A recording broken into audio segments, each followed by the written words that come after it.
Oh my God. Look, man, we just gonna get right into it, man. Let me tell you something. This situation right here is fucking absurd. It's crazy. It's nuts. No camera. I don't feel like having a camera on right now. Not feeling well. Don't feel like being on camera because of that. But I'm not gonna spin the block too long. So obviously, this is Kimberly Foster, and she's going over her strange as fuck situation with Obsidian Media Network. What's going on, Malika? What's going on? We got Random Woman in building C. We got Handling Jones. What's going on? Listen, y'all. Let's just start from here, right? Um, we, I mean, some people just doing too much on the internet, man. And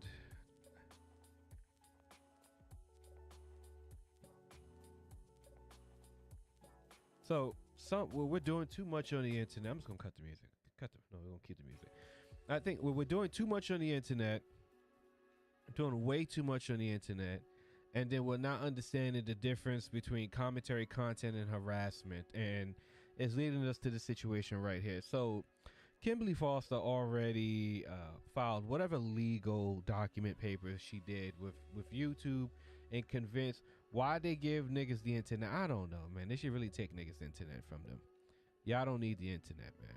We was better off when you niggas was in 720p. Y'all don't deserve. He messed around and found out. Exactly, man. So what we're going to simply do is Kimberly is actually, I think Obsidian emailed Kimberly Foster. I don't know who these people. Wait, what the fuck? Is that a thumbnail? Is that her? What? Anyway. So apparently this is in the comment sections. Anyway, we're gonna come off of that. We're gonna come here. We're gonna come here real quick. We're gonna come here. We're gonna mute. We're just gonna let that play out, but we're gonna mute it. And we're gonna come here. So for those that don't know, Kimberly, Gabe, what's going on, Gabe? Of course, Gabe. What's up, Gabe? So Kimberly already got Obsidian's channel knocked off the YouTube, so that's already a W for her. So he's not going to be able to put his channel back on YouTube anytime soon, or for the foreseeable future, based on whatever guidelines he violated. Now, however, I'm not very clear on the copyright guidelines that he violated, because he said it was copyright guidelines that was the reason why he got knocked off of YouTube. So I want to play this Dr. Thunder thing, and then I'm going to reference it to something of another creator so we can tie it all in together. We're just going to get into it. So here's Dr. Thunder. I'm familiar with this guy because I came across him a few years ago, but I don't really watch his content. This is another like black YouTube channel, so I don't really watch a lot of these guys. And then again, it's like, you know, Obsidian's not really you know, it's like Obsidian's not really understanding, right? It's like, bro, you got you got a situation going on, man. You might want to fall back. He was stealing thumbnails from IG. Oh, there was another woman that was going at him for using her. Oh, he was taking thumbnails from IG. You see, it's like, oh my God. Like, we have to understand, bro, the difference between commentary and fucking harassment, right? And we fucking and we don't understand the difference, right? And a lot of people in this black YouTube shit, they don't understand that, right? Like, if you have a YouTube channel, your main directive for said YouTube channel is to keep the channel up and running, right? At all costs, right? You don't sacrifice the channel, right? You don't jeopardize the channel. You don't jeopardize the channel for any and everything. You got to make sure you preserve the channel's ability to stay on the internet. That's where you have the ability to continue to do what you're doing. Okay? So when you sacrifice and jeopardize the channel, you are fucking your own self up in the long run. Okay? So we're gonna bring the music. We're gonna bring the music down. We're gonna play this video from Dr. Thunder. Is it over for me, Obsidian Ali? You know what's funny about all this? Get out of here. It really does feel. Get out of here, man. Shit, I'm the old saying. adage about being at your own funeral. And I mean, this the thing, right? Is like just the waxing poetic, so coy. Like, listen, y'all. Listen, man. The goal on YouTube is to keep the channel on YouTube and keep the channel monetized no matter what. If you have your channel on YouTube, and if you're a full-time YouTuber, right? Because obviously, I'm not a full. What's up, Super Sly? Obviously, I'm not a full-time YouTuber. But if I was a full-time YouTuber, my focus would be to keep the channel on YouTube and keep the channel monetized on YouTube. If your channel is demonetized and your channel is not on YouTube, you're fucking up. Okay? You're failing. You're not doing it right. You're I mean, this shit is just so mind-blowing, right? That a person could lose their channel, lose channels for violating simple guidelines and harassing a person, and then they can come back into a space and it's like the Lord of the Flies or something. Like, it's the weirdest shit to me. It's like everyone's gathered around him, telling him how successful he is, while the building behind him is fucking burning down to the ground. So let's continue with this shit with Dr. Thunder. Right. So I was like, okay, so this is what this is what it must feel like to be at your own funeral. I'm listening to, the cross chatter. Happened is great on multiple levels. We could talk about that. I'm here, and he cuts him down, and he disappears. Remember that? Yep, I do. Basically what happened to me, it was my, old Ben Kenobi moment. Get out of here. Get out of here, man. Shit, I'm saying. What's happened is great on multiple levels. We could talk about that. I'm here as long as you want me to be. Yes, I mean, because it is great to lose a total of 41,000 subscribers on a platform where both of your channels are monetized, or at least one of them was monetized. It's an excellent underdog story. Let's hear it. I mean, this is amazing shit right here. Here, we could chop it up. I'm willing to chop it up with the Mind you, there's conservative channels on YouTube to understand not to lose the YouTube channel on YouTube. With the audience who wants to talk about that, because there's something wrong with that type of mindset. I don't share that type of mindset. I'm an inherently upbeat, optimistic person. You can't do what I do and be a pessimist and always see negative and the worst in things. It's not being a pessimist, it's being a realist, right? Because we have to be a realist when you have to be a realist to understand when you've taken an L, to learn from it and improve and do better the next time. Being overly optimistic is a hindrance because it shows that you're not learning anything. I don't understand how there's so many people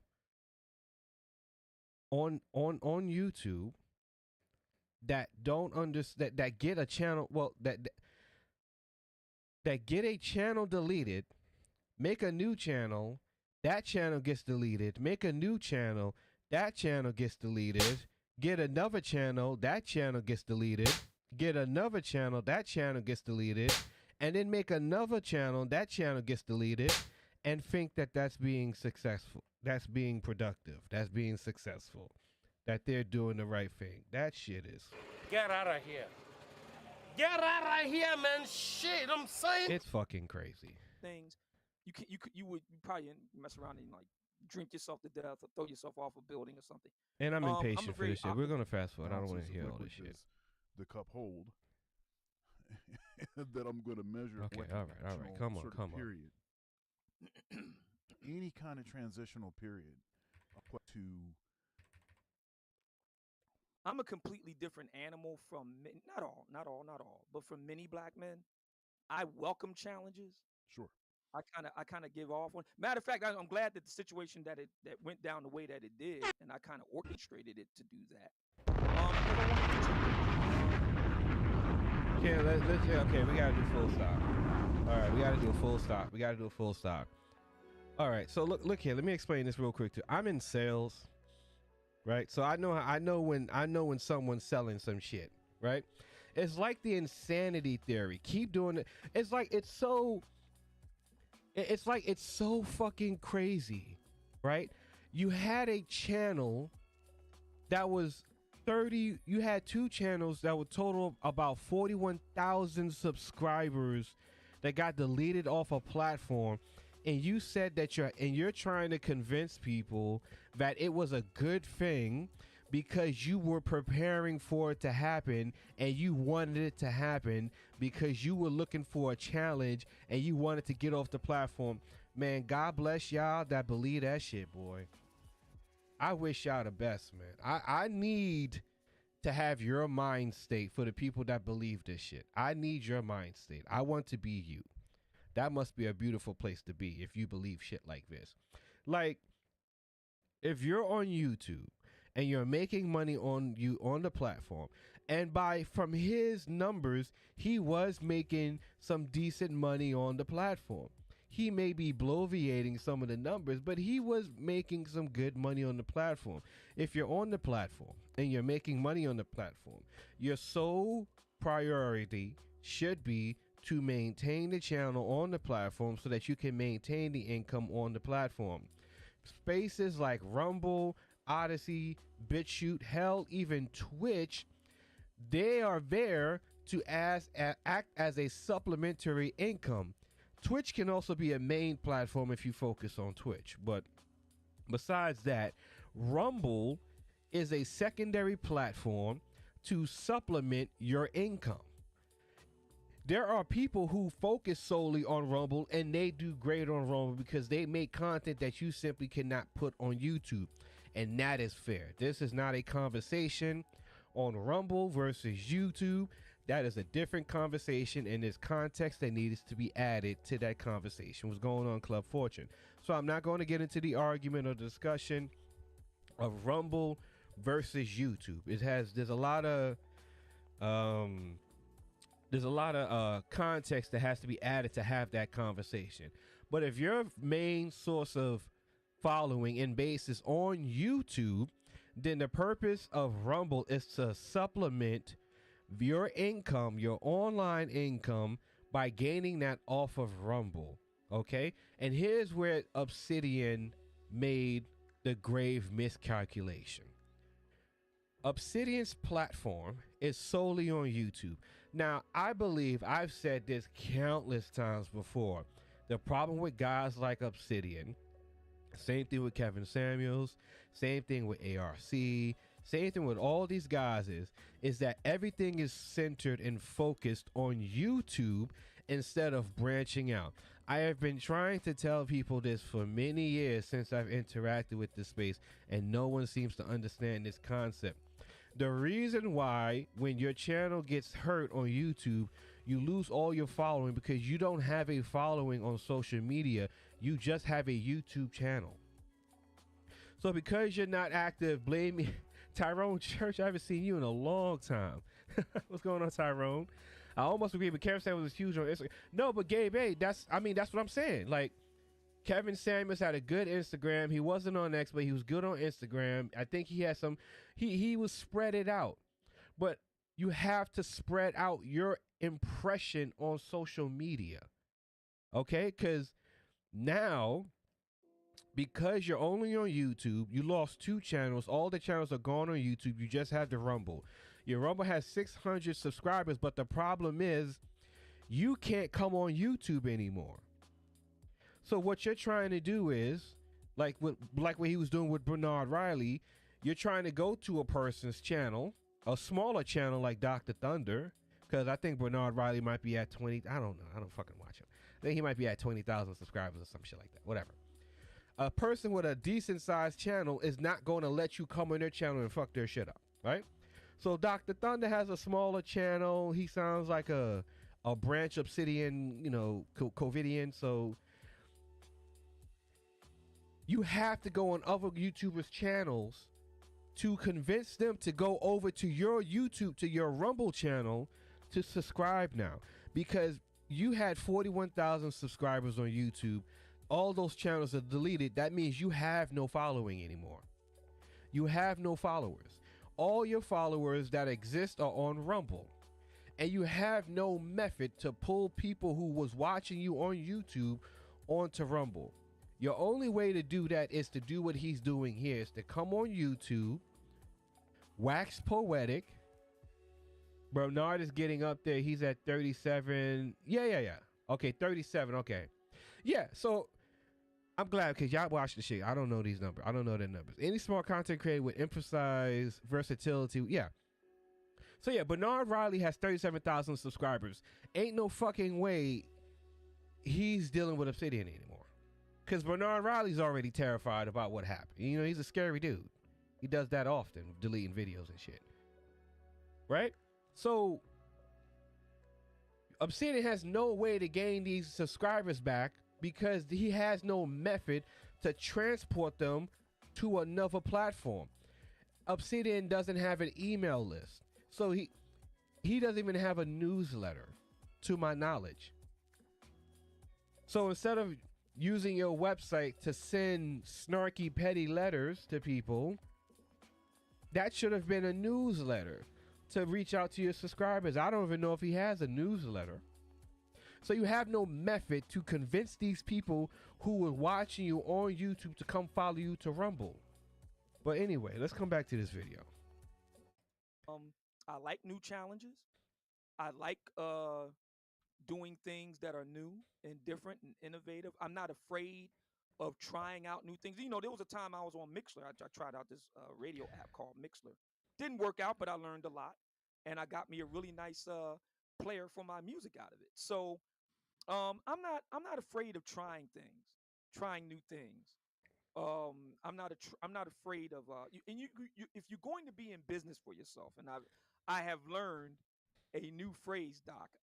I have learned that I am a serial entrepreneur. Man, if y'all don't stop this bullshit, man. If y'all don't stop this bullshit, man, I really want black men to stop with this bullshit, man. I really do, bro, for real. Like, this shit is ridiculous. Be a serial entrepreneur. Let's break that down a little bit. You build a business. You sell the business. You build a bigger business. You build a business. You start another business. And then you start another business. You collaborate on one business. Sell your stake in the business. Start your own business. Variations of serial entrepreneurs. Obsidian just has a YouTube channel. I'm not knocking him for having a YouTube channel. I'm not making fun of him for having a YouTube channel. I'm not saying he's less for having a YouTube channel. I'm not saying disregard it because he has a YouTube channel. But it's just a YouTube channel. There isn't a website with ad links and affiliate links. There are no merchandise. There is no merchandise. There are no coaching programs. There are no consultations. There are no products he's selling. There's no services he's selling. The only business is the content that he's making on YouTube. And at that, you don't even master it to a point where you can keep your content on the platform and consistently monetize in a way that you can utilize the money that you're getting from the channel to build the channel up.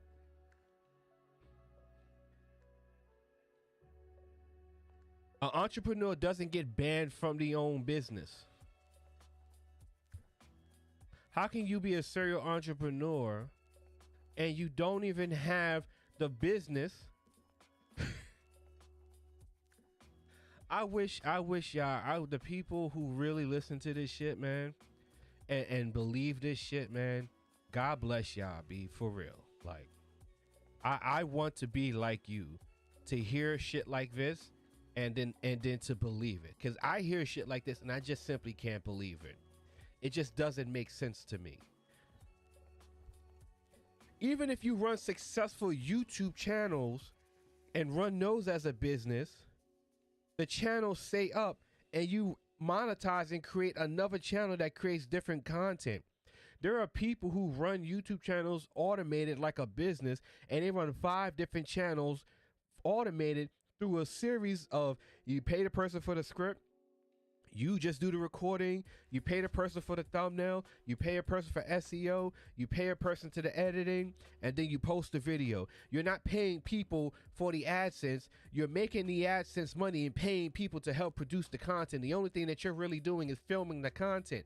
That is how you run a YouTube channel as a business. So how are you running a YouTube channel as a business when you can't even keep the content on the platform? Like, I don't know how men sit here. I don't know how these guys sit here and listen to this shit. I don't get it. Like, I've been confused ever since I came into contact with this shit. I just been so confused as to how people sit here and just listen to this shit. Like, this shit is crazy. Bro, your channel's gone. What the fuck you talking about?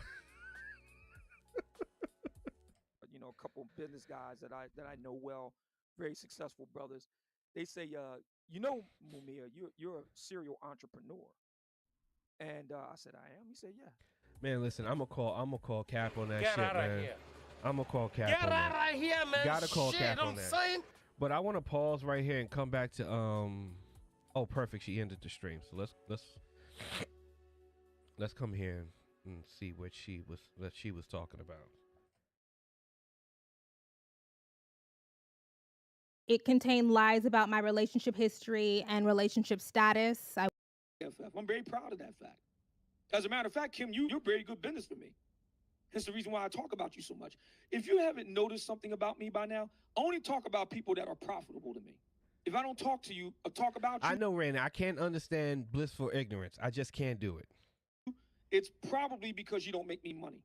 That's probably the reason for it. I tend to talk. And that's right, Club Fortune. An entrepreneur's acumen would be to focus on the business, to maintain the preservation of the business, to aim to grow and improve the business, and then to grow other avenues of revenue from the business. From my introduction to Obsidian, it's probably been 7 years, right? Maybe 7 or 6 years. The man still doesn't even come on camera. Doesn't come on camera. Still using StreamYard to do streams. Where's the advancement? Where's the increasing of the technology to improve the quality of the content? Where's the Instagram shorts and reels and videos? Where's the YouTube shorts at? Where's the posting on X? Where's the posting on Facebook? Like, what is different about the content and the platform from 2016 till now? What exactly is different? What is different? Talk about people that make me money. That's what I'm good at. Okay, so I saw a comment in the chat saying that the audio is getting wonky. Let me know. Yeah, I mean, I wish I for all content creators, I just want all of y'all to get on XLR mics, please. I mean, if you need help getting your audio together, my email's in the description box and in my about section. mrcovatech@gmail.com. I would love to fix everybody's audio, so we don't have no audio issues where you're live for 13, 15 minutes talking to yourself, not looking at the chat room, can no one hear you. I want to make sure everybody can be heard. In order for you to be heard, your mic has to be plugged in. So my only thing is mic supremacy. Please get on XLR mics and connect your mic into a mixer. And leave these USB mics alone, please. Don't care about it about Elgato. Okay, that's my PSA. Oh, She has let me know. Yeah, I know you have a lot of audio issues. Let me Kim. hypocrisy, crying, laughing. Comfortable in who I am. Did she just say I didn't peak? I didn't hit my peak? That's what she said. Madam, Wait, is that Obsidian's girl right here? Oh shit! And then I guess that's her Instagram picture. Wow. okay. So let me take this down here. Let me take this down. I want you to look at the Of lies that I've been dealing with. Okay, so this is this is from the Dr. Thunder video. I'm not gonna read all that. This is just pretty much saying that the Obsidian's girl was a private figure. Kim Foster and her boyfriend are public figures. Blah blah blah blah blah. I want to hear what she says about this though. So I do believe he's lying about not seeing. We need Cova approved quality videos. I mean honestly, bro, like I can get you right in about 45 minutes. Legitimately, I've gotten people's audio right together in about 45 minutes to an hour. It don't take you it's not going to take me that long to get you on track. It ain't even a lot of money to get you on track. But we got to get people on track. We got to get people with the audio right. We got to get people with their video right. We got to get y'all together. Y'all got to get together. You got to understand when you're streaming, you got to look at the chat. I know. Streaming ain't easy. StreamYard is easy. Okay, you got to look at the chat while you're streaming to communicate with people. Low latency at its best, but that's big YouTuber shit, okay? I'm a big YouTuber. We're going to keep it simple for you and just make sure we get your audio right and you guys are looking at the chat. Please, thank you. Malcolm's tweet, but I had no idea what was happening on MMT's YouTube channel. I did get into the mud with pigs. And I commented in the chat, why are you telling this lie? Something like that. When he was saying, they say they have boyfriends, but we never see him. Kimberly, Nicole. Okay, I don't care about So, my family. Okay, it was good talking to you today. I wanted to follow up on a comment that I have completely accepted that people will come after me and my point of view, but I have been distressed by attempts to dox my partner and my family. It feels terrible to have inadvertently put the people you care about at risk. Thanks so much for giving me space to share those feelings. Wait a minute. What is this? Is this someone that she... We're going to come back to this. I'm sorry, I get impatient. I just skip through the video. I'm sorry. This is an email that I sent her on August 10th, 2023. Hi, blank. It was good talking to you today. I wanted to follow up on our conversation. I have completely accepted that people will come after me and my point of view, but I've been terrible to take me space to share those. That's on August 10th. Okay. Attached to this email, there is a screenshot of what I found to be particularly distressing. Let's take a look at that screenshot. Please. I'm sorry to tell you, bro, but Kim got a man. High value, too. I seen him around. I remember this comment. I seen this comment. Yeah, this was when he posted about it on the community tab. What's his name? You know mine and what I do. Do you know what his is and what he does? Until you come back with those details, I keep talking. I'll keep my talking points just the way they are. Thank you very much. Not here to stop the movement, but I'm not about to dox that dude either. I don't know him like that, but he seems solid from who he be around. I just seen him in some real estate spaces, but I think he do something in tech too. Well, again, I don't think it's very sporting for people to talk smack about me and my name and my face is out there and others get to take pot shots like some sniper knockoff. If Kim is going to talk smack, she should be prepared to get that same work right back at her. And she doesn't need any white knights jumping out the window for her either, man. So They go around talking points just the way they are. People to talk knock at work for my partner's name and occupation says 4 weeks ago. 4 weeks before I took the screenshot on August 10th would have been the second week of July. Let's go back to that reply. Completely unbeknownst to me until the fall. Okay. My partner made it personal, but he had no idea, MMT had no idea it was personal until the fall of right. So if he didn't know that Malcolm tweeted those images of Tishka until the fall, then why was he looking for Malcolm's name and occupation in July? What's the motivation for that? Okay, I got it now. Okay, so what she's pretty much so part of the argument that Obsidian has is that he only did X because they did Y. But with the comment that with the comment that she screenshotted in the email, she's saying Y happened before X that caused him to do X. So why is he looking for this before this happened that he said? So it's pretty much Obsidian was being caught in a lie. The comment says, if Kim is going to talk smack, then she should get it right back. That's directed at me, not Malcolm. Now, this is where I thought I was dealing with a reasonable, genuinely thoughtful, not completely unhinged person. What is all of this shit, man? Is this an email? So, there's a lot going on in these screenshots. MMT was working on that. He has been ruminating on that rant and waiting to be able to get it off to me that I have a man on August 11th, right? Okay. Pictures of Malcolm on the community tab. Yes, Side by sides of me, you know. That's a fake bag over my face, over my head. He's doing Who Wore It Best. This is another side by side with the. I mean, this is beyond content, bro. Like, this is so beyond content at this point. Like, this shit was just so beyond content. This is so unhinged. Like, this is wild. Nothing like that from Malcolm.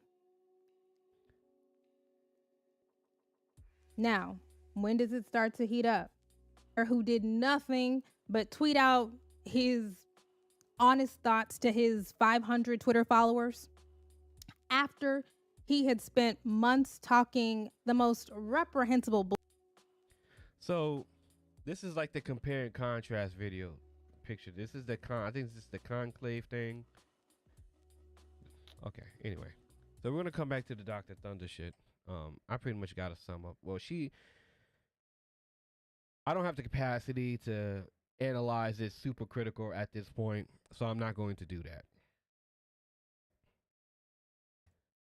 Part of being an entrepreneur, part of Poser and arranger. football. So I said something And like this glazing session that happens, this goes on for about 3 hours, really. This shit goes on for a long time. Coming in, and I think that's Salty Balls, actually. Salty Balls Tube will be over on Rumble. I have plans to remix and repackage a lot of the stuff that I did from back in the day. I was just listening to it early this morning. I was like, wow, what a difference. It's been a long and winding road. So stuff from back in 2016, I'm going to be all the way back to 2016 is going to be vintage. They haven't set up a deal with you. So what you're going to do is you're going to repackage all of the old content, some of which that actually got you a channel flagged back in 2017, 2016. You're going to go to a new platform and you're going to bring old shit to the new platform, and you're not going to reinvent yourself or make an attempt to reinvent yourself on a new platform. You're going to go to a new platform and bring the same old material, the same old vintage content, and you're not going to bring anything new to the table. So you're going to bring old content to a new platform that has an entirely different demographic, and you're going to hope that you grow your fan base on that platform, not bringing anything new and different to the table. So the people, let me just break this down for y'all. So y'all, follow me. So follow me. So his base, just follow me, because a lot of times this logic goes over people's heads and they're not paying attention. Follow me. Just follow me. his base is on YouTube. His base is on YouTube, has probably seen his entire collection of videos that he's taken down or has been up on his channel. All the recent videos that has been up on his channel. He has no other base on other social media platforms besides YouTube. In order for him to grow his Rumble, he's trying to convince the base that he had on YouTube to come to Rumble. So you're telling the base that was on YouTube to come to Rumble so that they can come to Rumble and see all the old shit that was on your YouTube channel? Get out of here. Get out of here, man. Shit, I'm saying. Shots fired. Look here, man. I just want y'all, man, people that are listening to this shit, man. Like, yeah, you just actively listen, right? Just actively listen, right? Some dating coaches, like I know Player Supreme really wasn't a dating coach, but Player Supreme always talked about actively listen. If you don't do anything else, actively listen. That means you are engaged and listening to the person. You're not in delta, beta wave, whatever, droning the person out. You are actually listening to what the person is saying. You have to actually listen to what people are saying so that you can process the information as it's coming through. Listen to what the man just said. It's been a long and winding road. So stuff from back in 2016, I'm going to be all the way back to 2016 is going to be vintage. They haven't set up a deal where you can put together like playlists and all that. I'm hoping you're going to bring old content to a new platform to get the people that's on the old platform to the new platform. So when they come from the old platform to the new platform, they can still watch the old content. Oh, boy. Get to that at some point over on Rumble. They're still building it out. But who rules over you? Just figure out who you cannot criticize. I know you've heard that saying. Again,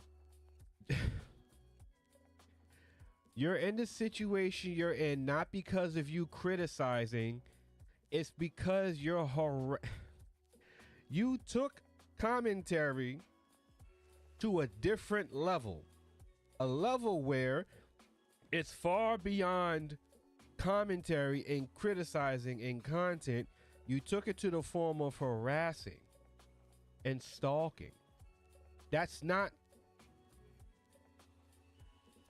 mind you, in this whole conversation, he's not even acknowledging the DMs he was sending the girl and all the emails and shit he was sending her and trying to contact her man and shit like that too.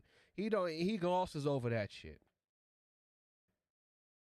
Like these guys, they think like they lose their channels, it's because of free speech. No, it's not because of free speech. It's because you overstepped your boundaries.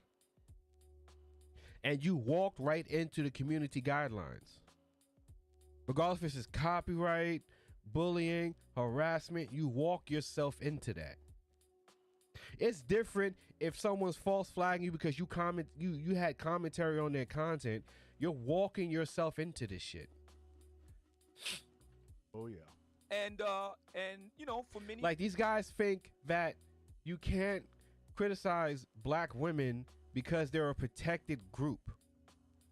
Like you can criticize people, you can have commentary on fucking people, but you can't harass, you can't spread hate speech. Whatever is classified as hate speech on the platform, that's what it is. It doesn't matter what you think it is. It only matters is what the platform says. If you don't like it on the platform, you got to take your ass somewhere else. Like Rumble, like Odyssey, like BitChute. Hell, maybe even Twitch. Storyblocks, Locals, Patreon, OnlyFans, DLive. There's so many places where you can take your ass. TikTok. You can take your ass to somewhere else. Instagram, Facebook, X. You can take your ass somewhere else. But if you want to be on the platform, they have a set of guidelines. They have a set of rules that you got to follow. If you don't like it, you can take your ball and go home. It's very simple. Black people, let's just get right to it. Since I mentioned I was there. The same content nearly had his channel deleted the first time. But you did the same thing, but took it way too far, and look at them now. Exactly. You're here because you took it too far, not because people were trying to shut you up. No, you're not. It's not because you're talking about the Bilderbergs or the Illuminati and all this other bullshit. You took your content and you went too far. And no, he won't be on Twitch. He couldn't be on Twitch because he's too boring. He won't make it. No one's coming on Twitch to watch avatars. Yeah, sorry. They're not going to be on Twitch to watch fucking avatars. Anti-Semitism situation in Israel. Many black people are of the view that you cannot criticize the Jewish people. There is a ring of truth to that. I'm not denying it. This is some stupid shit. I'm sorry, yeah. I gotta fast forward the shit, man. I'm sorry.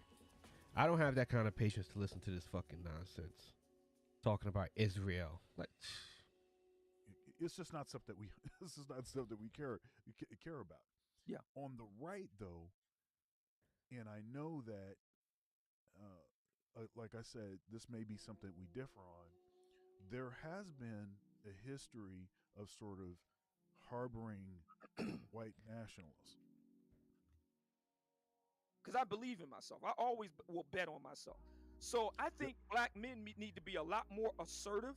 Stop worrying about what in this case, because I'm going to focus on men here. Stop focusing on what white men think or what white men do. Focus on what you need to do, black man. And what do you need to do, black man? What do you need to do, black man? What does the black man need to do? Black man needs to understand his place in the world. Black man needs to understand his purpose in the world. Black man needs to understand how to operate in this world. And the black man is on a platform where he's making money. That black man needs to understand the rules, the ins and outs of that platform in order for that black man to make money. So if that black man is on YouTube making money on YouTube, that black man's sole purpose, his 10 commandments should be to understand how to keep the content coming on the platform, to keep the money coming on the platform, to prevent the platform from being demonetized and deleted on the platform, because the money from the platform is used to do other things to grow that man's black man's purpose in the world. So if that black man doesn't understand how to operate on YouTube, at the very least, how can that black man operate anywhere else? Also argue that he targets women that he secretly desires. Yes, that's fucking weird. And since he can't express and fulfill that desire, he attacks them, which is part of his revenge of his childhood rejection. Listen, the shit with this guy, man, this shit is way too deep for YouTube, B. Like, for real. Like, it's way too fucking deep for me. Like, I can't. Like, that's... I don't even think, I mean, he would be a perfect person to be a sponsor for BetterHelp. Get that therapy fucking money, man, because, bro, this shit, yeah, bro, the irony of this statement, man. Talk about this in my book, the book of Obsidian, a manual for the 21st century black American gentleman. Black man needs to worry about what random, black man needs to stop arguing with black women that don't like Bro, you know how many women I done interacted that sound like Kim Foster? I live in New York City, the metropolitan capital of the world. You know how many women I done interacted, black women I done interacted with that sound like Kimberly Foster, man? That say the shit that she says. Like, you don't gotta argue with them, bro. Just make your content. You don't have to argue. These guys, they want to argue with these women. You want to make them bend the knee. You're not going to make them bend the knee. You sure as hell not going to make them bend the knee trying to out-argue them. Like, you can out-logic a woman maybe if you have logic, but you're not going to out-argue a woman, let alone on the internet. All you can do is make content and make fun of her, B, but you're not going to shut anybody up. And you can't use your content to shut anybody up if your content is based on you harassing people. Obsidian went to a school here that would be considered as a lame school, although it was 2.5 in scholastics. Very last chapter of the book, the 10 Obsidian commandments. Top 5 in scholastics. I make it clear. Do your part. Do what you need to do. Okay. 20. Like, what do you need to do? Like, this is what I'm saying, bro. Like, people sit here and just listen to this shit, and you just listen to these people drone on Do what you need to do. What do you need to do, Obsidian? What you needed to do was to make content to protect your platform, to grow your platform. That's what you need to do. As a YouTuber, that's what you're supposed to do. If you're a full-time YouTuber, your goal is to perfect and improve your content, to grow your platform, to get more subscribers, to grow your platform, to branch out, to build your platform, to get sponsorships, to grow your platform, to build your platform, to get more sponsorships, to grow your platform, to sell products and services, to build your business, to grow your social media following, to grow your platform. That's what you need to do. That's what you're supposed to do. If you're a full-time YouTuber, that's what you're supposed to do. And if you're not doing that, and then instead of doing any of these things, you are doing things to fucking jeopardize your channel, you're fucking up. You're messing up.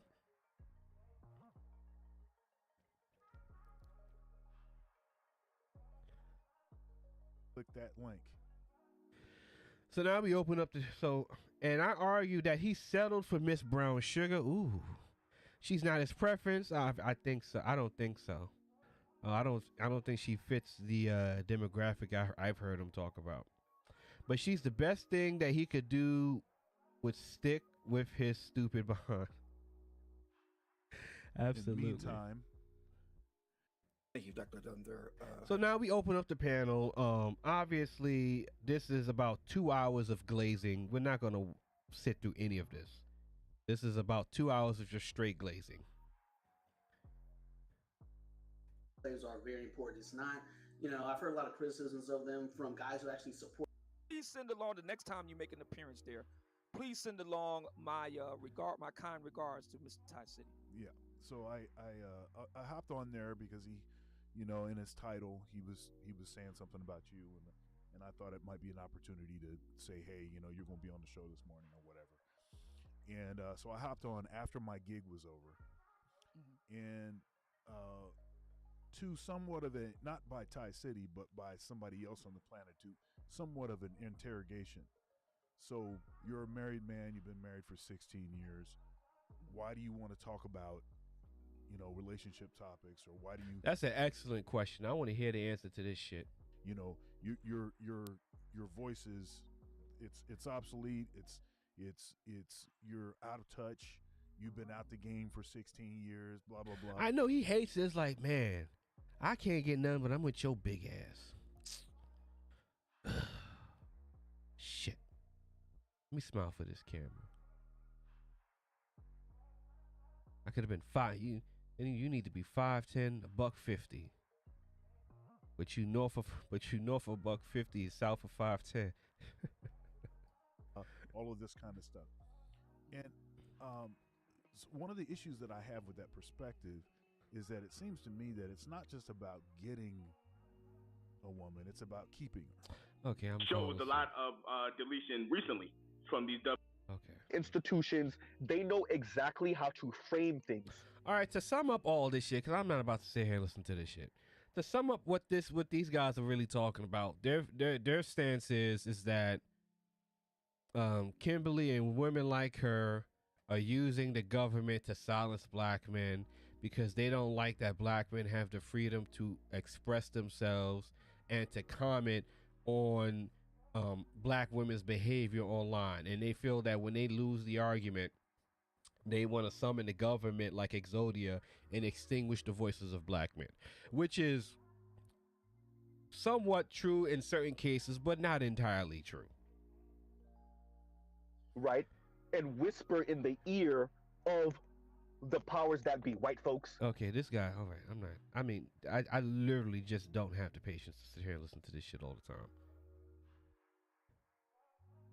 This part is funny because GMT gets on the panel, and Obsidian don't want to talk to him. Method reign from accept what they do out is no longer her a cop out words. I just needed to read the super chat. Mhm. All right, here we go. We've got somebody new on the panel, and then after this new person on the panel, I think we can start wrapping. I think we can start wrapping the show. So we'll go. They don't even get a chance to wrap the show up because this woman comes on in and she stays her silly ass up there for an hour. Go back around and give folks an opportunity to give a final word, and then Mumia and I. Oh my God, bro, come I'll on, give man, Mumia the get to the last fucking word, and point. To him, please. Okay, there we go. What say you, Grandmaster Troll? Oh, I don't want to talk to him. How you doing, Dr. Thunder? Could you get rid of him, please?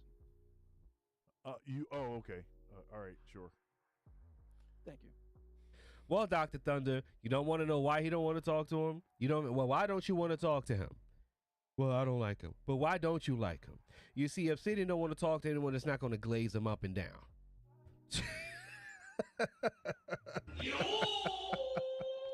See, Obsidian don't want to talk to anyone that's going to glaze him up and down. So all these guys, this is a 2-hour glaze session. They don't want to talk to anyone that's going to glaze them up and down.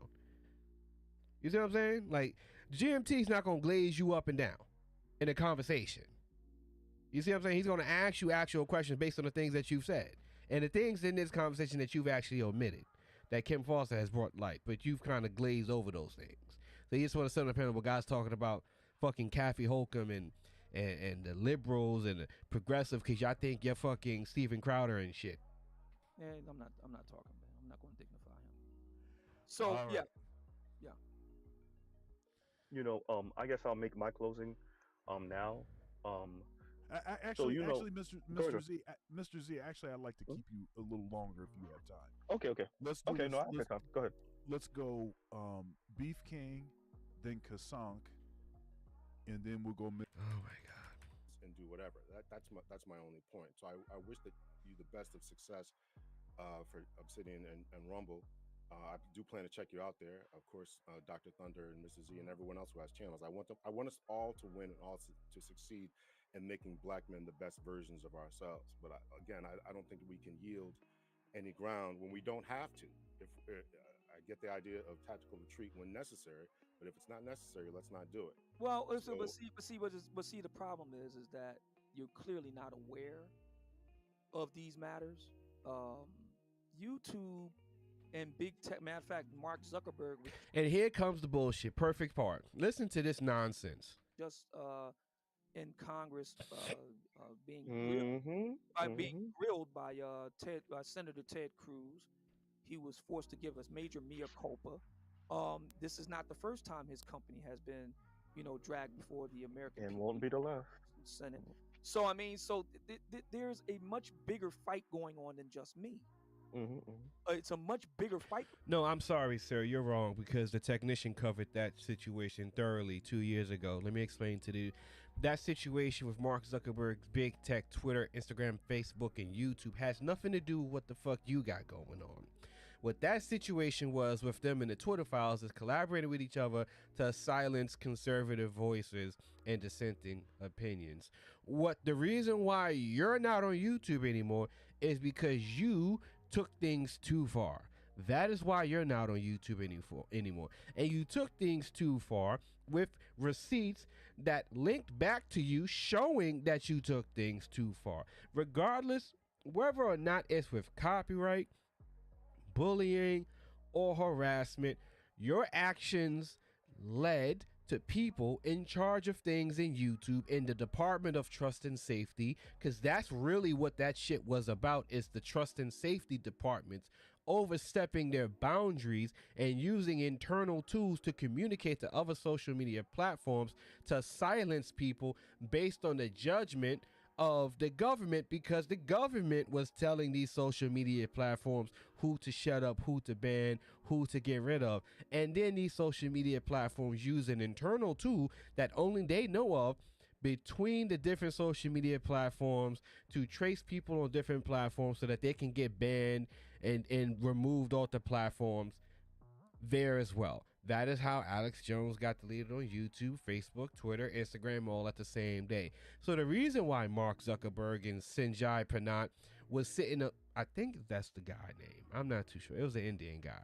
The reason why Ted Cruz was doing that show, that pony show, was because they were getting caught silencing conservative opinions. And that's what brought the whole Section 230 conversation into the light, including the expose done by Project Veritas by James O'Keefe that exposed Twitter for using said internal tools to communicate with Facebook to track and trace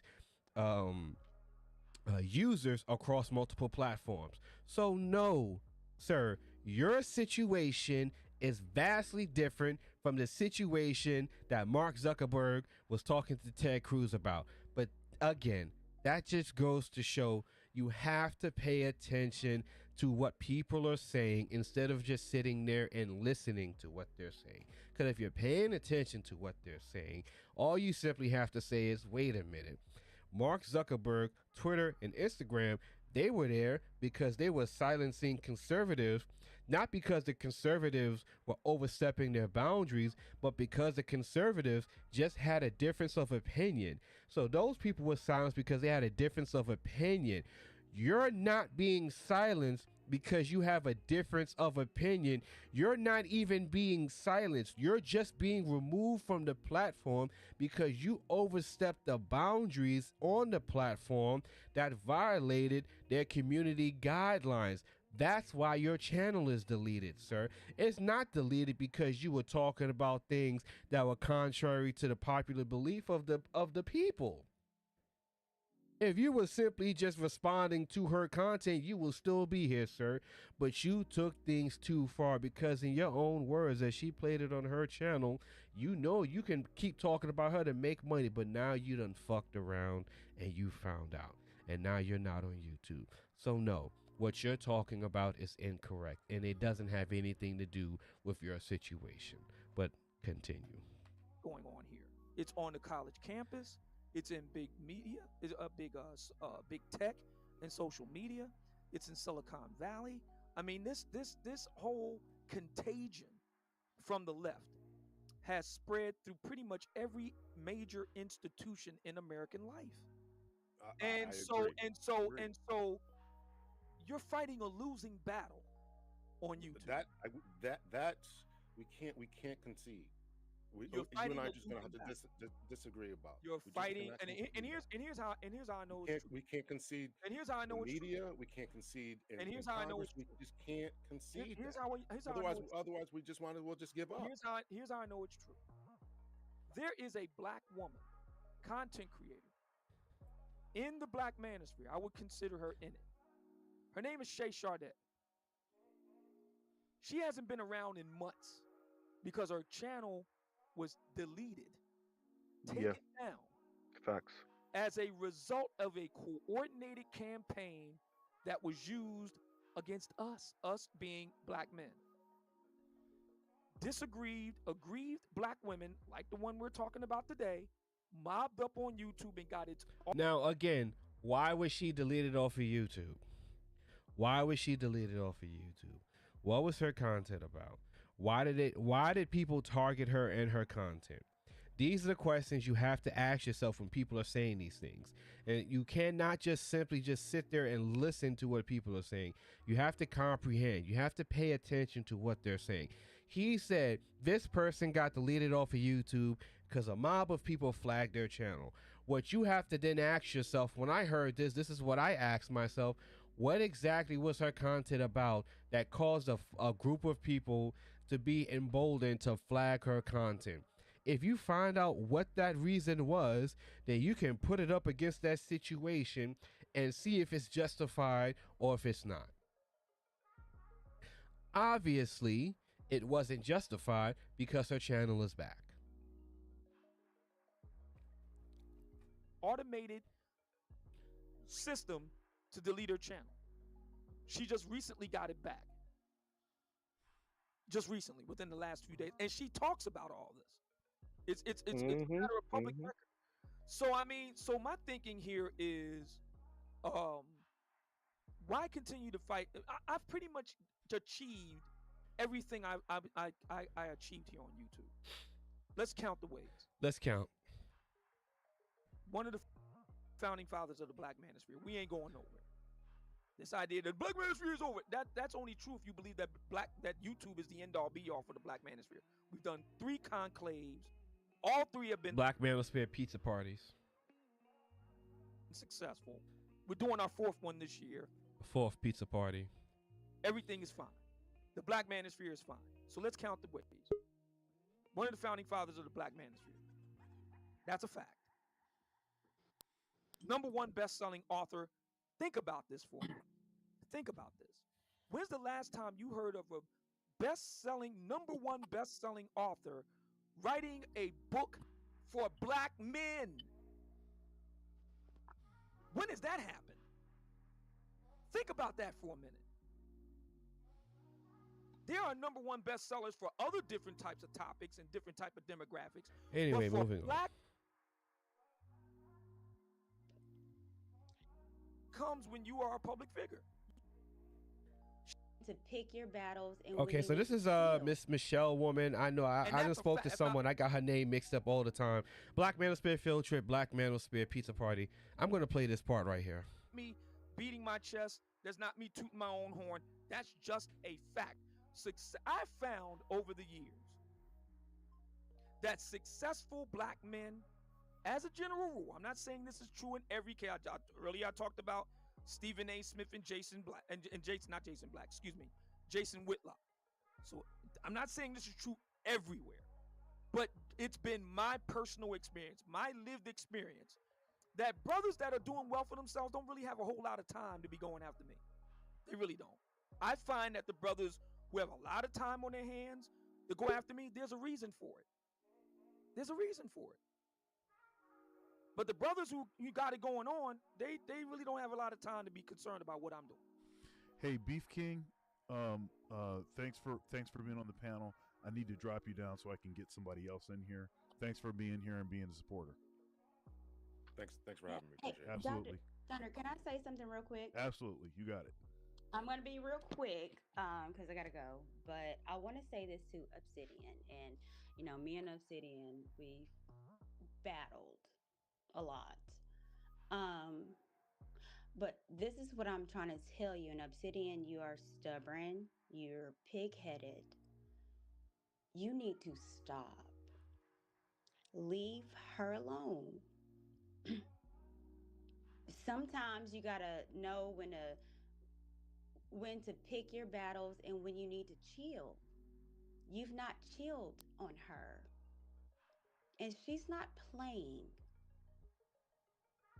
You need to stop. That Rumble page that you have with all that, you need to get that away. So I'm not gonna get into the book, man. I mean, you know, it's a niche book for a niche topic. I mean, it takes a lot of work to make a book, regardless of what's in the book. It takes a lot of time to make a book, so I'm not gonna take that away from him. If the book was #1, the book was #1. I ain't gonna take that away from him. It takes a lot of time to write a book, so I'm not gonna knock him for that. The whole 100 YouTuber in the world shit based off of super chats, I'm not even gonna touch that. But it's months too late. Yeah, I mean, the book was like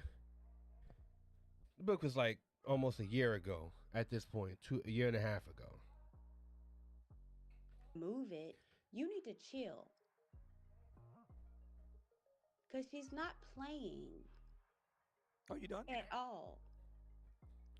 Well, now this is where this goes on. If you can see the timestamp, this is 2:51:42, and the video ends 3:53:20. That means this goes on for an hour of semantics and arguing. So we're not going to sit here for an hour, obviously, but you need to leave her alone. Are you Let done? her be. Are you done? Yeah, I'm done. Okay, so my response is this. I don't scratch where I don't itch. And my thinking is this. I'll say it again. I have no problem with the individual in question saying whatever they want to say. I have no interest in censoring them. I have no interest in trying to cancel them. I have no interest in trying to run them off any platform, anyone. Mention the name. oh, the months too late was referencing to her advice. Yeah, I mean, this woman, so I don't know anything about this woman. I just know her name is Michelle. I forget. I confuse her with someone else. I'm just gonna call her Michelle. A paper was written about her, and she was called like a pick me, and she kind of has a little bit of that kind of pick me, because you have to understand, right? What is it that you're trying to convince this man to do, right? Obviously, the nigga been up here 2.5 hours glazing over himself with other guys glazing over himself like a creepy, cursed mid-journey pick. Like, I'm gonna make a mid-journey pick over all this glazing. So they've been glazing each other for about 2 hours, 2.5 hours. You coming at the 2:52 mark and you tell him he needs to stop. What do you think he gonna do? Yes, I'm gonna stop. The man been talking shit like he won for the past 2 hours. There's nothing that you can say to this man you can't convince a narcissist that what they're doing is wrong. They gonna tell you what they're doing is right, and here's why. Now, I'm not one of the people that toss out that narcissist term, that those mental health terms to everybody, but this man's a fucking narcissist. So you're not going to convince a narcissist that they're doing something wrong or that they are saying something wrong because they're a narcissist. Yeah, he got keyboards in the background. I don't know why he don't talk about music. What's going on, Tony? I will defend their right to say stupid stuff. Let me see. I got Tony Anthems in the building. Let me see if let me get one of his beats playing. I can't remember the name of the shit though. Let me see. Oh fuck, I can't even remember the name of the beat. Let me see something. Was it called Tony Anthems? Oh, I can't remember, Tony. Sorry. I know I got one of your. I know you got your beats somewhere. I can't remember the name. What's going on, Tony? I bought 10 beats. I think I might be the only person that bought beats off of Tony, to be honest with you. But I got 10 beats of Tony, and I can't remember the name of the shit. It's been so long. I got it here in my library, but I can't remember the name of the shit, Tony. Oh, hold on. I think this is it right here. That might be DJ N's The Rooster. No, that's Epidemic. Okay, sorry, Tony. But when you play stupid games, you win stupid prizes. She's the one that popped off with this. And by the way, this isn't the first time she's done something like this. It happened with Nicki Minaj. It happened with a number of other people. She has a right to do that, but then you can't be mad when people clap back. Music therapy. I merely clapped back and she couldn't take it. She could say whatever she wants to say. I'm okay with that because that's a public square. But when I clap back, just be okay with that too, and that's the problem. Obsidian, that's not true, Obsidian. That's absolutely. It wasn't a clap back. You reached out to try to find her boyfriend. No. Let me speak to that. No, let me speak to that. See, this is when you don't know facts. I do. I know it all. No, you don't. Okay. See. That was a response to what her man did to my lady. Oh, you sold a bunch to the space? Okay, that's good. That's what's up. Cause I know people were fronting on the beats. I ain't know people actually bought I know you get sold a lot, because I know people were kind of acting like, oh, Tony Anthony makes beats, and then not buy a fucking beat from you. That's good. Okay. Because I thought people weren't buying beats from you because, oh, Tony Anthony makes beats, and then no one would buy the beats. That's good, though. Okay. On Twitter. I saw the Did you know Twitter. that? Yes, I saw I saw it all. So since he wants to get in the game, okay, but YouTube decided that wasn't the case, and that's fine. YouTube and that's decided fine. that what did you I was do? harassing Did you? her. No, that's not what it. That's not what it is. That's not. No, that is not. YouTube decided with her and not you. Even a Baller X did, but yes, a bunch of window shoppers too, but it's all good. Yeah, I know there's a lot of window shoppers, but okay, it's good. People bought the beats. That's what's up. No, but I'm correcting you on the facts. It had nothing to do with harassment. Zero. That's zero. That's a fact. That's fine. Let's get it out. Let's get it out. Okay, that's fine. That's a fact. Exit out. We're talking about facts. YouTube. The fact is, YouTube sided with her. Okay, so here's the problem. And not you. So here's the problem. I'm telling you. Hold on, Obsidian. No, when you hold on. One at a time. One at a time. One at a time. I asked you done, and you said yes. Okay, so here's no, I didn't say yes. I did. Everybody heard what I said. Are you done? Oh boy. Everybody heard. Okay. Yes. Okay. So my response is this: look, you didn't hear me say, "Hey, man, I'm upset because I lost the channel." I've been here before. I've been here. Oh, really? Yeah, you ain't. This is different, my boy. There's receipts behind your channel getting deleted. This ain't no, I got deleted because of some copyright. Oh my God, bro. Done that. It's old hat to me. I just said, no problem. I'll go over here and set up shop. That's all. She has every right to say whatever. Listen, I am a public figure. I go into the public sphere knowing that, hey, this is what comes when you are a public figure. You don't hear me complaining about that. If I don't like what I say being challenged. So they go back and forth for a long time. Like, this goes on for about an hour, man.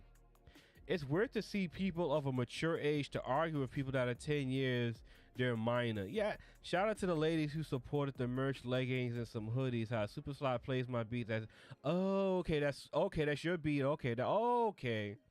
It's the soundtrack to when he starts getting petty on the street. Okay, all right. So that's your beat. Okay, I was wondering if that was your beat. I thought he had like a music person make that for him. Okay, well, you are a music person. Don't mind me. It's late. Don't mind me. Okay, I was wondering if all right, that's what's up. I didn't know you sold leggings. I gotta check out your store again. I bought some beats from a guy, but he tried to get an attitude with me, so I don't play his shit on my channel no more. Dude got mad because I was talking about Epidemic Sounds, and he like talked to me about it, and I just never played his shit again. Yeah, I ain't gonna play that shit, man. Fuck that shit. You don't get mad at me because I mentioned Epidemic Sounds in front of you, and you like, nigga, you're not paying me to play your music. I do this shit out the goodness of my heart, B. Then I need to go and do something else. But she doesn't like being challenged in the public square. That's the issue. She don't like it. That's not true. Yeah, yes, it is true. Begging White Zaddy to come and regulate the Negroes. Okay, here we go. Now, this nigga sounds crazy. Do y'all know who this dude is? I don't know who this dude is. This dude sounds crazy as hell. This dude sounds so unhinged. Like you have to listen to this dude, man. There was a video that she did about Passport Bros, and it wasn't a internal conversation. It wasn't the conversation you and Obsidian are having right now. It was a very, hey, look at what they're doing. Come bring in the authorities. I'm going to couch this like these men might be trafficking. They're going to bring these women over, and they're going to reign over them in a patriarchal way and come regulate them. So it wasn't what you're doing. Give me 10 more seconds. What you're doing is wrong, and let's speak about this quote unquote as brother and sister. It is a very Mr. White Man, come regulate these Negroes for me because my feelings are hurt. So it's not like what you're saying, just a critiquing. It's way more and bigger than that. And I'll pause right there. Well, okay, I'll respond to that because there's a lot of men that's critiquing the Passport Bros. There's a lot of men. Yeah, I have to pay attention. If you listen to anything before you leave, please listen to this shit. Saying it too. So as a man, don't you think that you should maybe battle the men that are doing it? Because as a woman, of course maybe women would say it, but why not critique the men? That's irrelevant. Wait.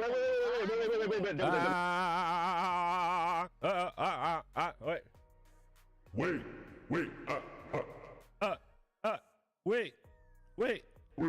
Hold on. No. Wait, hold up. Wait a minute. Wait a minute. You mean we gotta talk to the men? Wait a minute, what do you mean talk to other men? Wait, we can't argue with the women's? We gotta talk to the men? The question was directed, so this is what I will say to that, Miss Courtney. Whenever we have a conversation with black women, black men engaging in conversation with black women about misbehavior and about using white racist tools to attack black men, we always tell black men, well, why don't you say something to those 2-3 Negroes in the corner saying something? No, she has the large platform. She's the one asking White Zaddy to come regulate the Negroes, so we're going to talk to her.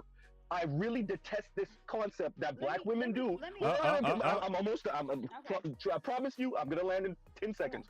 Whenever we say something to black women always tell us, well, why don't you go say something to a white man? Why don't you go say something to another brother? No, this is a quote unquote sister in the community that's trying to use white racist people to regulate black men. Can I not say something to her ever? Does she always get to do that? When do we get to say something to her? That's my question. You can critique, but get the emotions out of it.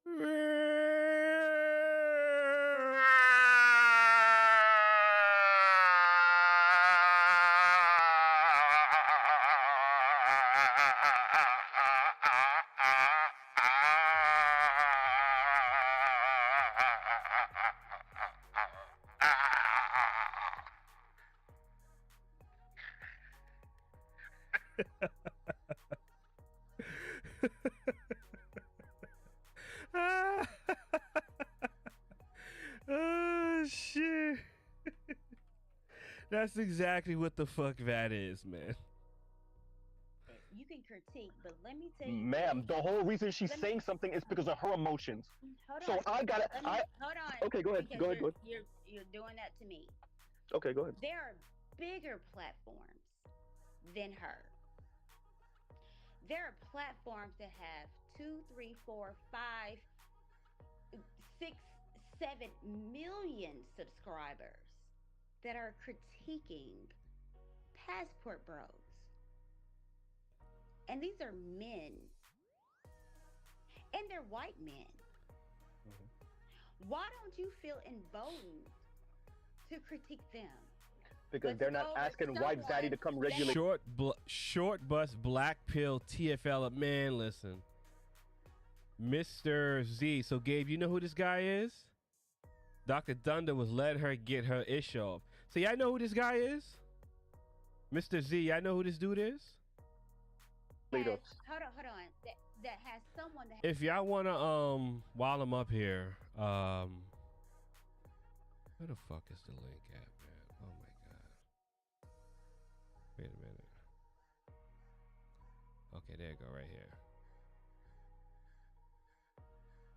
There we go. We're just gonna condense the links. If y'all wanna come on, and y'all wanna give me your thoughts real quick. If you want to share your thoughts, I have the StreamYard here. If you want to give me your thoughts,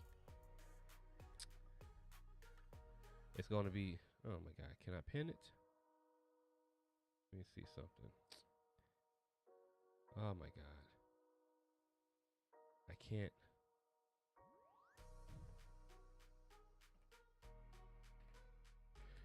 Okay, there we go. If y'all want to join, you can click that link. A little bit over 200K. There are millions. Oh, Gabe, you want to come on in 5 minutes? Okay. Put the baby to bed, Gabe. Why not go against them? Madam, I can answer that question. If I can't say something to someone that supposedly occupies my community and is trying to use white race. Hold on. Let's back it up a little bit. Millions of subscriber counts to men that are critiquing passport bros. Why not go against them? Madam, I can answer that question. Oh. If I can't say something to someone that supposedly occupies my community, go ahead, and is trying to use white racist society against me, how can I go to the white man and be like, hey, what you doing? when I can't even say something to the women that's supposed to be occupying my community. That's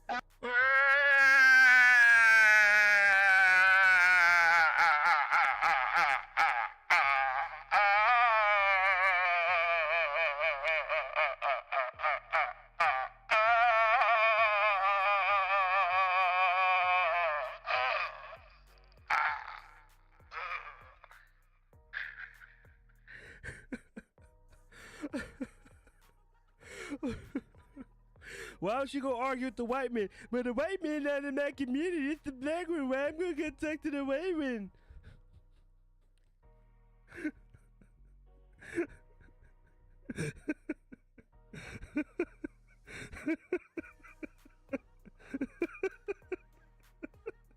The white men not in the community. It's the black women.